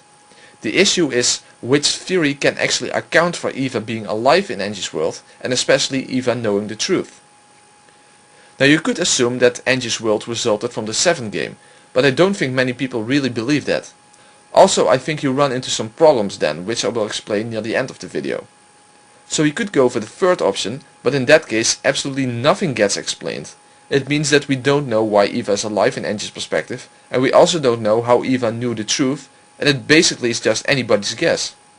However, if the third game is what preceded Angie's world, then my theory can in fact account for Eva's escape to Corridorian and how she came to know the truth. Let's first establish what we know about Angie's world in relation to the island. The bomb destroyed the mansion and its surroundings. Eva survived by escaping to Corridorian. And here's my blue truth: she could not have escaped through the forest at night in the middle of a typhoon in a short period of time. And another blue truth: she could only have escaped by using the secret tunnel in the underground VIP room. That's the place where the gold is. The trigger to the bomb is located in the underground VIP room, namely the clock. So therefore I conclude, someone without knowledge of both the bomb and the tunnel would not discover either of them without being told about it. And since Eva escaped, she had to have known about both the bomb and the secret tunnel. So then the issue becomes, when did Eva learn about this? So my blue truth is, Eva learned about all of this when she discovered the gold. Just like when in the 7th game the siblings discover the gold, Beatrice reveals the truth to them. When Eva discovered the gold, all of the servants were already dead. Because of the red statement, 6 people, which we already established meaning 6 bodies, Kinzo, Genji, Shannon, Kanon, Goda and Kumasawa are dead. So that means that in the first scenario of the 3rd game there were 6 dead bodies. And those bodies were identified as Kinzo, Genji, Shannon, Kanon, Goda and Kumasawa. So it's absolutely impossible that any of them could be alive. In other words, this includes Shannon, so if she was Beatrice, she would not have been able to confront Eva in the underground VIP room. And my final blue truth: there is absolutely no evidence that Eva had been told about the bomb and the tunnel before she discovered the gold. Before Eva escaped from the island, she learned the truth, which she wrote in her diary. This is the book of the single truth in Angie's world.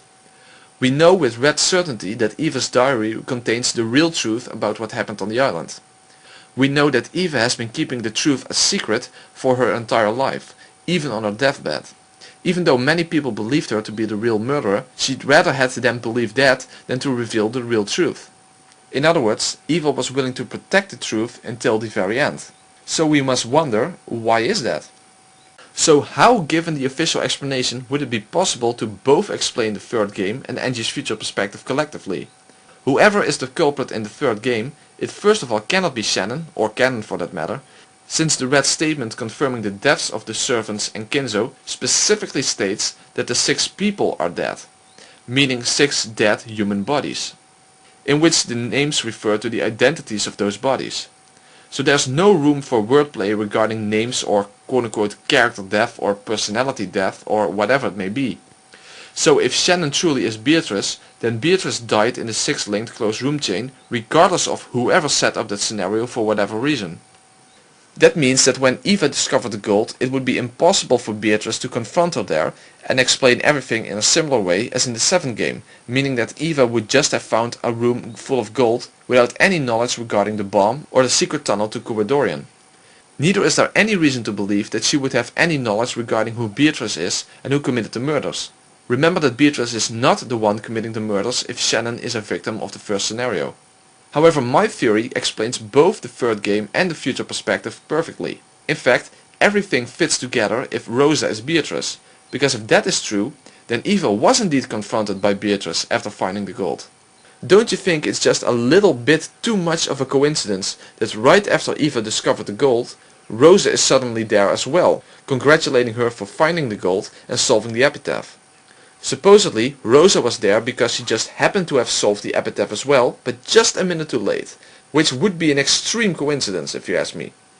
But if Rosa is Beatrice, she was there to confront Eva for winning the game and handing both the title of the family hat as the title of Beatrice the Golden Witch over to her, since Eva had beat her at her own game. And as the 7th game suggests, Beatrice does keep her word regarding the epitaph as the way to prevent her resurrection. If the epitaph is solved, Beatrice loses and she intends to keep that promise. This even makes sense from the Meta-world perspective, as this is beautifully depicted in a magical scene where we see the magical representation of Rosa, namely Beatrice, handing over the family headship and her powers as a witch over to the magical representation of Eva, namely her younger version, who then becomes Eva Beatrice. So I think that this is where Eva learned most of the truth that would later be written in her diary.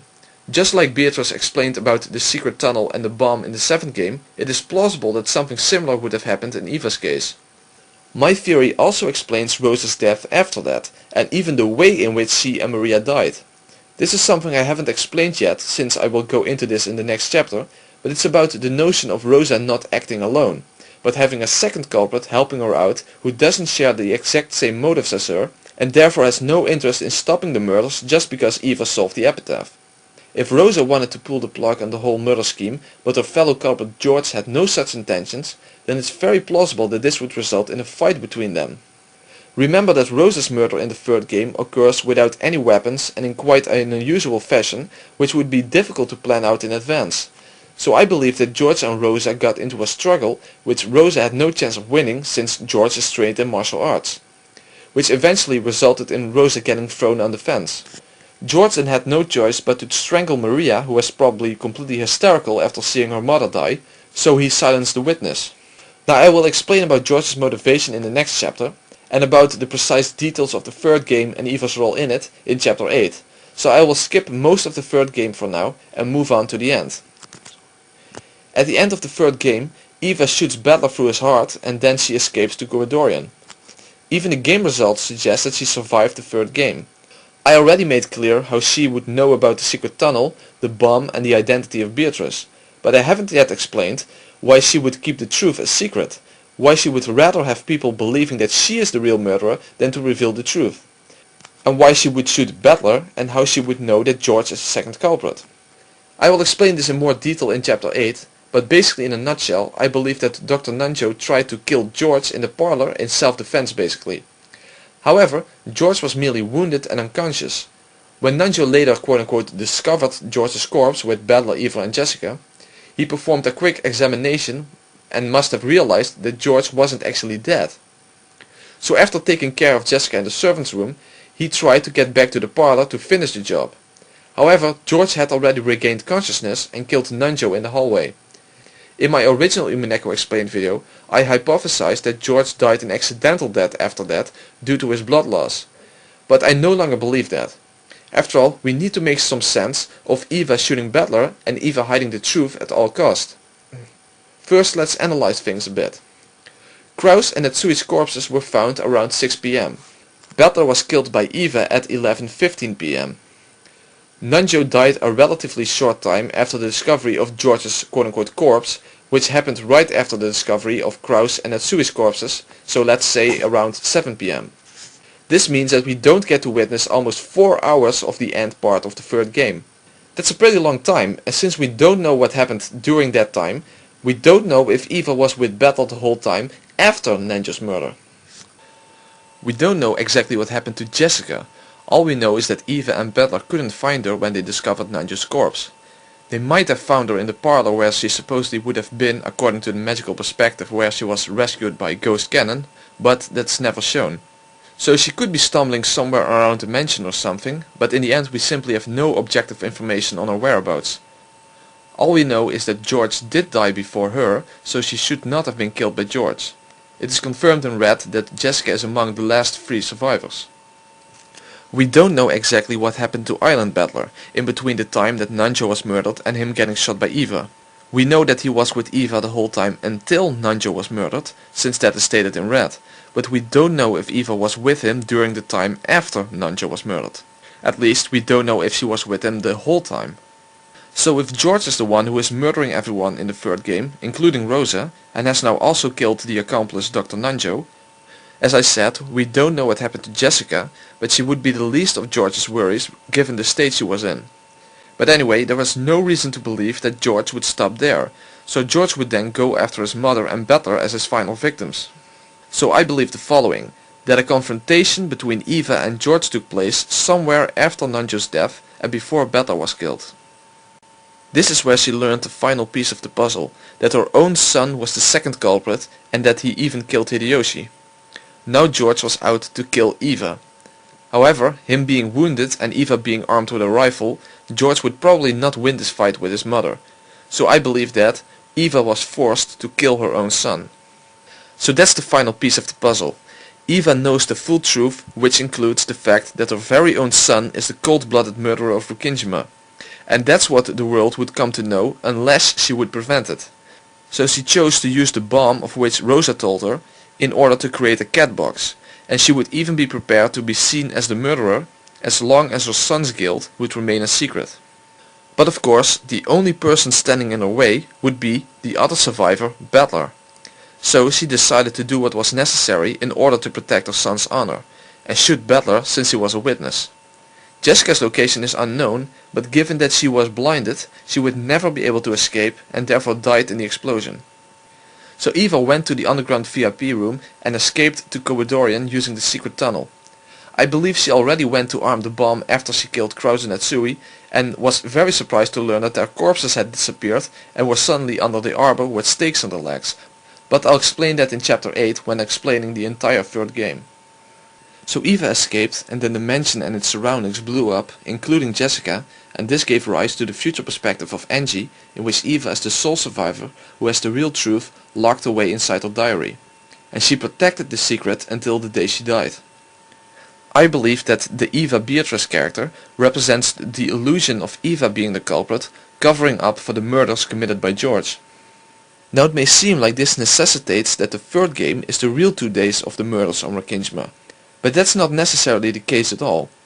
After all, we only know that Eva's diary contains the truth, but we don't really know what exactly she wrote down, and we also don't know if absolutely everything she wrote there is true. The red only says that the truth is written within that diary, so as long as all of the first 4 games have the same culprits, which I believe they have, then no matter which one of those games is the real 2 days on Rakinjma, there is no conflict with Eva's diary in a counterfactual future containing the truth. So my theory not only explains how Eva knew about the bomb and the secret tunnel, but also how she could have known the truth to write in her diary. The official explanation cannot account for Eva escaping in the third game, since Shannon necessarily died at the first twilight, and Eva knowing the truth simply remains an inexplicable mystery from the perspective of the official explanation.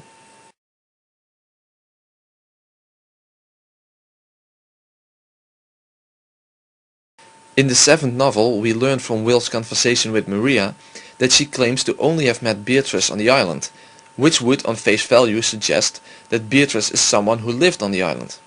However, we need to take into account what the reason is that Beatrice supposedly cannot appear to Maria outside of the island. This reason is, in Maria's words, that Beatrice isn't yet capable to sustain her form outside of Rakinjma.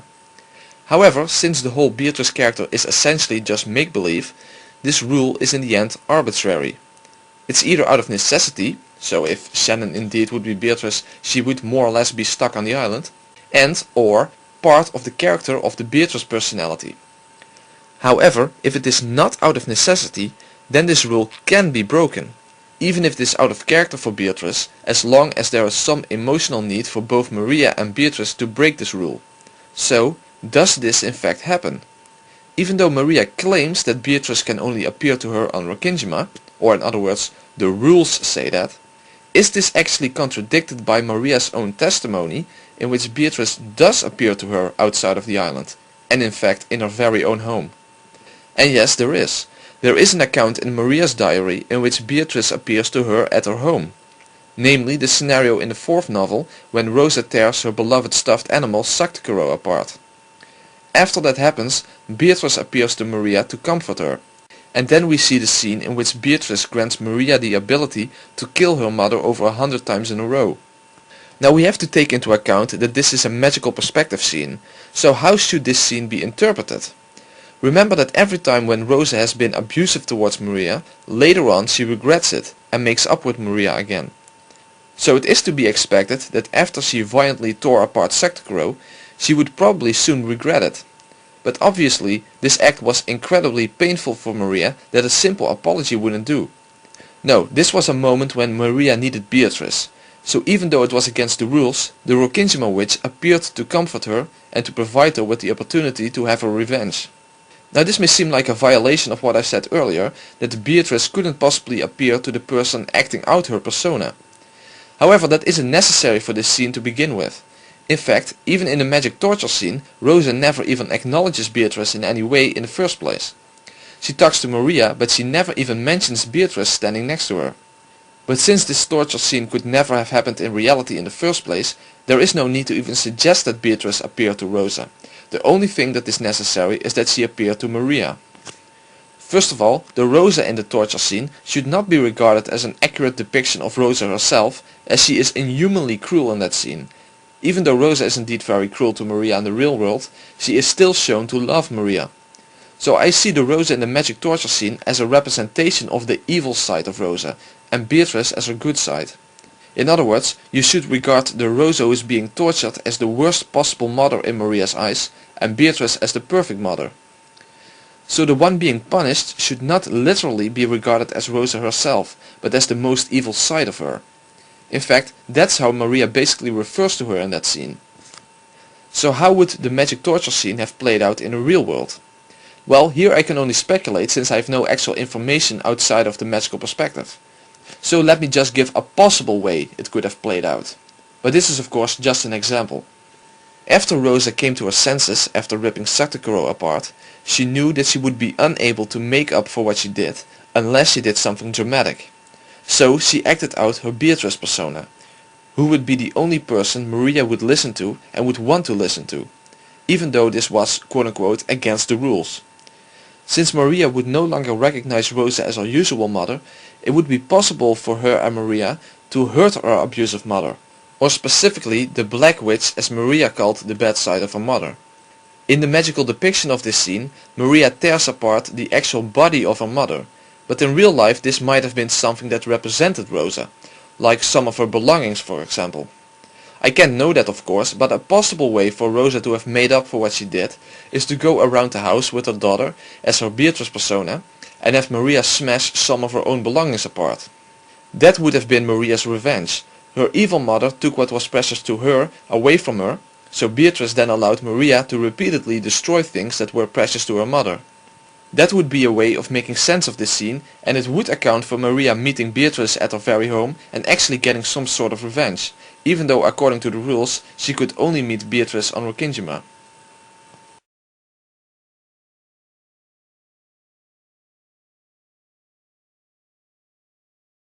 Another thing that is very interesting regarding the scene in which Koro gets torn apart is the fact that Beatrice, despite being the Endless Witch, is incapable of reviving Koro.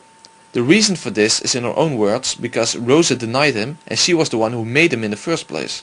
So why does it need to be specifically mentioned that Koro cannot be revived because Rosa denied him? What is more or less implied is that only Rosa would be able to give Koro life again, because she's the one who brought him into existence in the first place. So if Rosa made Koro and then destroyed him, and wouldn't want to make a new one or repair this one, remember that the reason Rosa tore Koro apart was because of the way Maria was acting with it in front of other people. And if Rosa and Beatrice are the same person, then it would make sense that Beatrice wouldn't be capable to resurrect Koro. So Rosa wasn't planning on making a new Koro, and therefore Beatrice wasn't able to resurrect Koro.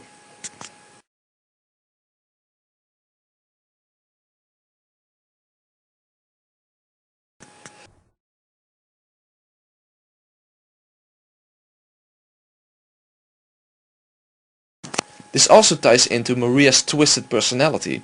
She almost acts like she has a split personality sometimes. One of the times this happens in the fourth novel, she even refers to herself as a witch. After all, she is Beatrice's apprentice. So where does this behavior come from? Obviously, being mistreated by Rosa so much would almost unavoidably damage her personality. But what is more likely is that she learned this behavior from a role model in her life, which at her age would primarily be her mother.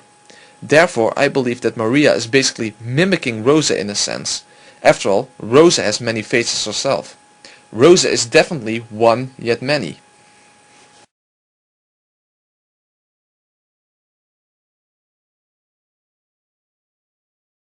Maria not only acts like she has a split personality, but she also knows a lot about black magic. However, we know that Rosa hates it when she mentions anything regarding that subject around other people, especially the other family members. However, if Rosa would be so against Maria's black magic interests, then she would be in the position to put a stop to it, or to never have allowed it to begin in the first place. After all, Maria can't just look things up on the internet or something, She basically needs her mother to get access to books on black magic and such in the first place, regardless of the fact that her mother is away from home so often. I mean, Rosa still has access to Maria's room and such. So I doubt that Rosa really is that opposed to her daughter being into black magic. I think she is only against Maria mentioning black magic in the presence of other people. I talk more about this in the next chapter regarding Rosa's motivations, but I believe that Rosa herself is into black magic. But she also makes sure to keep that a secret to the rest of the family. Maria was basically dragged into Rosa's hobby due to Rosa choosing her as the first person to acknowledge her as a witch, and because the whole issue of the virgin birth thing from the 7th novel. So I believe that both Rosa and Maria are into black magic, but Maria likes to talk about that in public, while Rosa wants to keep it a secret. Which explains why Maria has and keeps having access to materials on black magic, but gets scolded by Rosa whenever she mentions magic related subjects in public.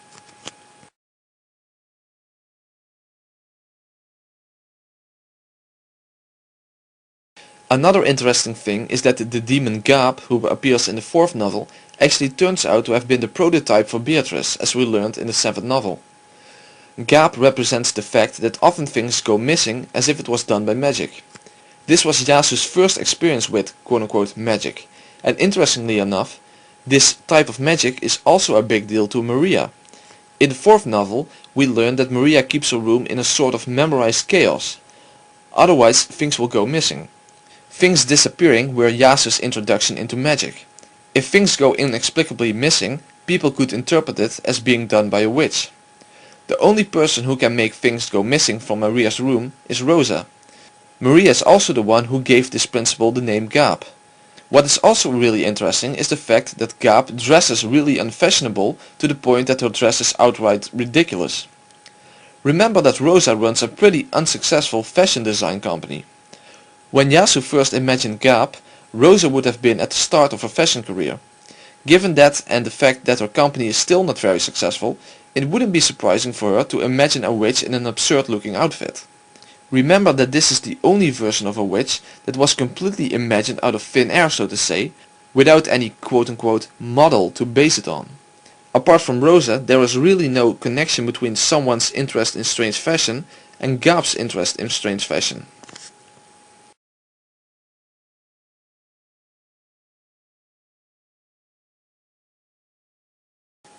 What I consider to be quite a strong hint that Rosa is Beatrice is the fact that Maria always survives until the end, apart from the 3rd game. However, in the 3rd game she dies together with Rosa. But in the 1st game she doesn't die until the bomb goes off. In the 2nd game we are not sure what happened at the end, but she is at least alive until the end. In the 4th game she is found poisoned next to Rosa's corpse in the dining hall at the end of the game when Battler confirms everyone's death. Especially the parlor murder at the end of the 1st game is interesting, as Maria is the only one left alive there. So she doesn't have to see the corpses lying there. This makes a lot of sense if the culprit is her mother Rosa, who doesn't want to murder her own daughter, or at least if Maria is going to die, she will die together with her, apart from the 3rd game of course, where she is murdered by George. Now I'm not saying that it's 100% inexplicable why Maria survives the parlor murder given the official explanation, because Maria was holding on to the scorpion charm. But if Shannon is Beatrice and the true culprit, then why is Maria never murdered in any of the earlier murder scenarios? You could say that it's because Maria is her friend, but that's a bad argument. After all, Kumasawa is also really important to Shannon, and she has no problem blowing her face off, slitting her throat and hanging her from the ceiling. And the fact that Maria is just a kid is also not very convincing.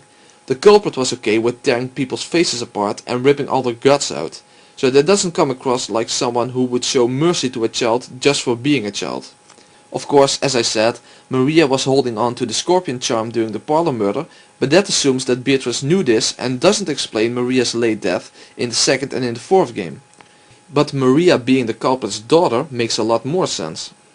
This is especially true at the end of the 4th game, when Battle discovered Maria poisoned next to Rosa's corpse. It is not that simple to get someone to swallow poison.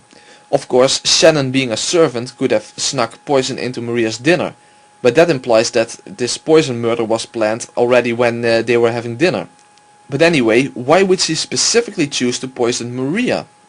I think it's much more likely that Maria was poisoned by her mother in a murder-suicide. So first she gave her daughter a gentle death, and then she blew her own face off and fell on top of the gun, or used another method that I will explain when dealing with the murders of the fourth game. In my opinion, this makes a lot more sense than Shannon arbitrarily using poison on Maria and keeping her alive until the end just because she is on friendly terms with her.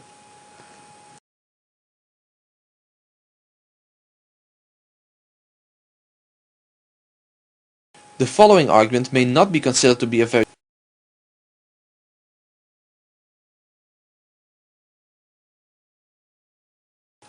The following arguments are based on Rose's behavior during the second game. First of all, as far as I can tell, whether you believe in the official explanation or not, you are forced to invoke Rose's involvement to explain the second game. I'll explain why in a minute, but I suppose that believers in the official explanation know this already and believe that Rosa is Shannon's accomplice in the second game, just like they are forced to believe that Hideyoshi is an accomplice in the first game. But however you take it, Rosa's involvement in the second game is a necessity.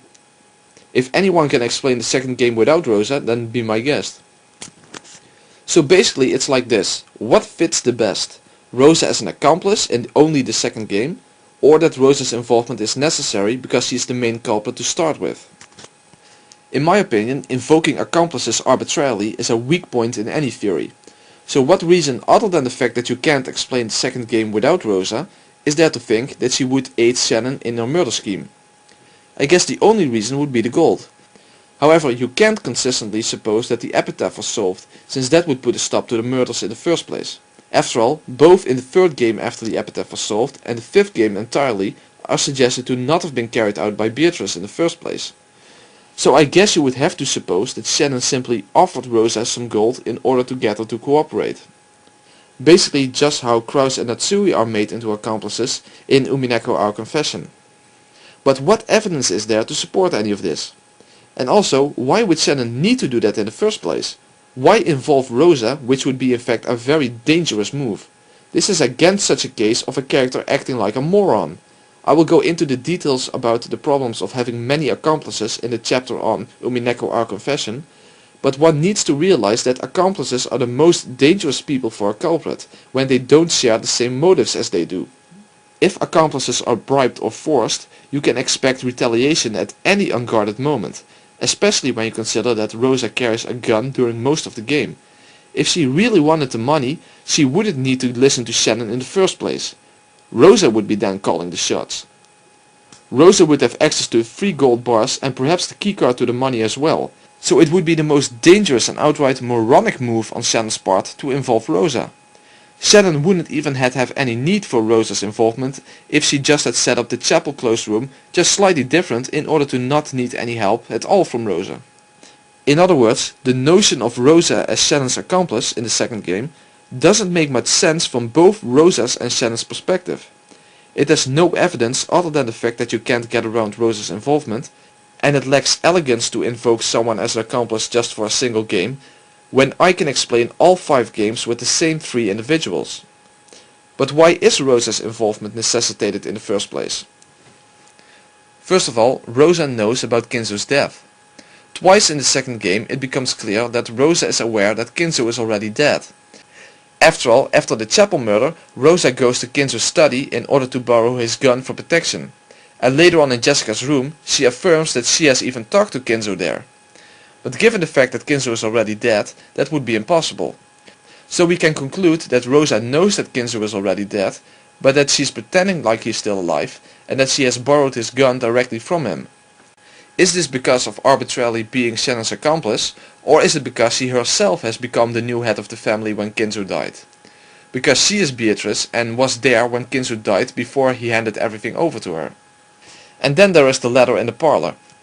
After the final murder scenario in Natsui's room, Rosa, Beatrice and Maria return to the parlor again, which had been a perfect closed room just like Natsui's room was. The next reason that Rosa's involvement is required in the second game is because you need her to have lied about the chapel being locked and then pretending to unlock it with the key. Again, if anyone can explain the chapel closed room with the chapel truly being locked, then be my guest. I guess the only way this could be done is to claim that Maria locked the chapel door. But this makes no sense at all. After all, Maria really believes in magic, so having to lock a door for Beatrice makes little sense. Also, given that the rat is contingent upon how the culprit chose to carry out the murder scenario, it wouldn't make sense to have Maria lock it in the first place. After all, from the perspective of the real world, there would be no difference for anyone if Shannon locked the door and sealed it in the envelope again, or if Maria did this. The only reason why you would have to invoke Maria herself is due to the red truth, which is unknown to the actual people on the island. Furthermore, Will's solution to this scenario makes it quite clear that the lock itself is the illusion. The chapel was never locked to begin with, but everyone simply believed that it was. The servants assumed it to be locked because it was always locked and the key was missing. Rosa was the only person who actually tried to open it, but she claimed that it was locked. She also was the one to supposedly unlock it after she retrieved the key from the envelope in Maria's handbag. She simply could have pretended to unlock it. After all, everyone was already convinced that the chapel was locked and they saw that Rosa had the real chapel key. So it would have been easy for her to fool everyone into believing that she truly unlocked the door to the chapel. Another interesting thing is that the words Happy Halloween for Maria were written on the chapel. You could suppose that Shannon did this for Maria, but isn't it more likely that Rosa did this as another apology for crushing her Halloween candy? Which would be quite sick of her actually, but given that the murder scenario itself involved ripping people's guts out, that would hardly be a surprise. Extremely consistent and logical interpretation of this scene. So those are the reasons that Rosa's involvement is necessitated in the second game. But there are some more interesting things regarding Rosa in the second game.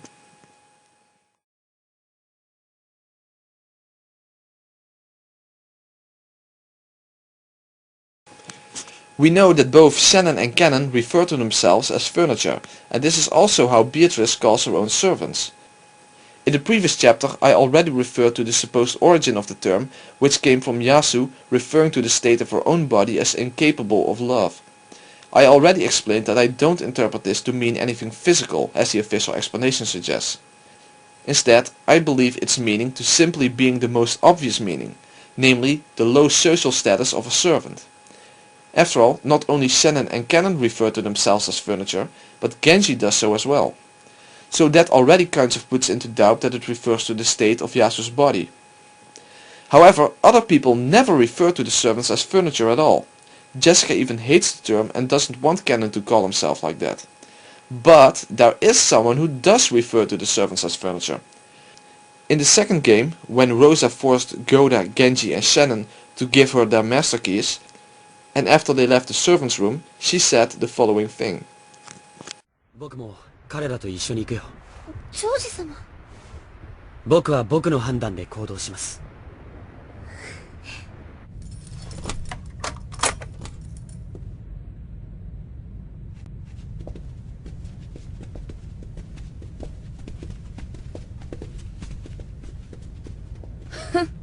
信用できないわよ、各どもが。マスターキーは全部で5つ。Kind of interesting that Rosa calls the servants furniture in the scene. The only people we ever see using the term are the three of the servants themselves and Beatrice. I guess this is not overwhelmingly convincing evidence, but I find it very interesting nevertheless. Especially if you consider that the term furniture is also connected to Yasu.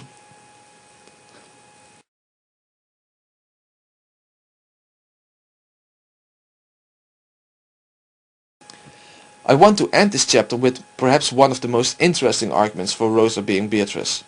One which could be at the same level as the Eva's escape to Ecuadorian argument, if it weren't for the fact that we are not dealing with a completely objective scene here, meaning that believers in the official explanation, or simply disbelievers in the Rosa as Beatrice theory, have more elbow room available to wiggle out of the implication of this argument. At 30 minutes till midnight, a while after Rosa. First of all, what could believers in the official explanation at least not accept? Since Shannon is definitely dead at this point in time, as she supposedly committed suicide in Tsui's room, it would be impossible for believers in the official explanation to actually accept that this scene is a representation of something that happens in reality. Meaning that Battler actually had a confrontation with Beatrice here, which was, so to say, colored by his emotional breakdown and him being drunk, and therefore not actually presented completely accurate. You can already guess that that's exactly what I believe this scene represents, but believers in the official explanation are forced to reject such an interpretation. So how could they account for this scene? You could suppose, I guess, that Better had been shot by Rosa in the parlor, just like he got shot by Eva at the end of the third game. This is however a very bad explanation that has no actual evidence to begin with. Moreover, it should already be clear that the letter in the parlor was placed there by Rosa, so if she indeed was Shannon's accomplice and she needed to get off the island, she could just have shot Better at any time. That final letter would make no sense that way. But the letter does make sense if Rosa needed an excuse to separate from Better, which is why he was forced to move to the dining hall in the first place. The most consistent explanation, and the one that I believe, would be that Better's perspective is simply no longer objective due to him being drunk and being an emotional wreck at this point in time. In fact, this would also be the most consistent approach for believers in the official explanation. But if that's the case, how should we interpret the scene in which he sees Beatrice? Should this simply be dismissed in the sense that this never happened in the first place? Better passed out or something and he simply dreamed this last bit? I guess I couldn't really complain if believers in the official explanation would take this position, since I basically dismissed the scene in which Rosa and Maria flee from the goats while carrying the gold from the chapel as well. However, if the confrontation scene with Island Beatrice is meant to be a subjective representation of what Better did experience at that time, then it would be powerful evidence for Rosa being Beatrice instead of Shannon. After all, if the only reason this scene is distorted, so to say, because Better is drunk and emotionally broken down, but it does really happen in the sense that Genji really took Better to the study and that he really met Beatrice there, and probably even that Kinzo's corpse was there, then this scene becomes inexplicable given the official explanation. After all, Shannon has committed suicide in Natsui's room according to the official explanation, so it would be impossible for her to appear as Beatrice to Better at this time. The only people alive at this point are Better, Genji, Maria and Rosa. If my theory is correct, then this scene would indeed be just a distorted version of the actual confrontation between Better and Rosa. A bit like when Beatrice and Better meet at the end of the fourth game, although that scene was not distorted of course. Also, he didn't actually see Kinzo there, since that is impossible due to the rat, so the appearance of Kinzo should be regarded in a sort of similar way as in the fourth novel. Beatrice is the new Kinzo since she is the family head. Or it's possible that Better saw Kinzo's corpse, which in the scene itself is merely depicted as the living Kinzo to the viewer. I also have some more reasons to believe that Rosa is Beatrice, some of which will be discussed in the next chapter, but some of those I will actually save for the chapter on whistleblowing, in which I will support the main premise of my video, that the author is purposefully lying regarding what the truth behind the story is, and that he left hints in both the story itself and in interviews that this is the case.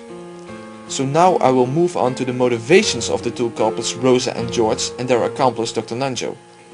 First I will deal with Rosa's motivation, and there I want to tie everything together that I have discussed in this chapter and in the previous one, and then connect everything to what we see happening in the seventh novel and how Rosa is connected to Better's sin against Shannon.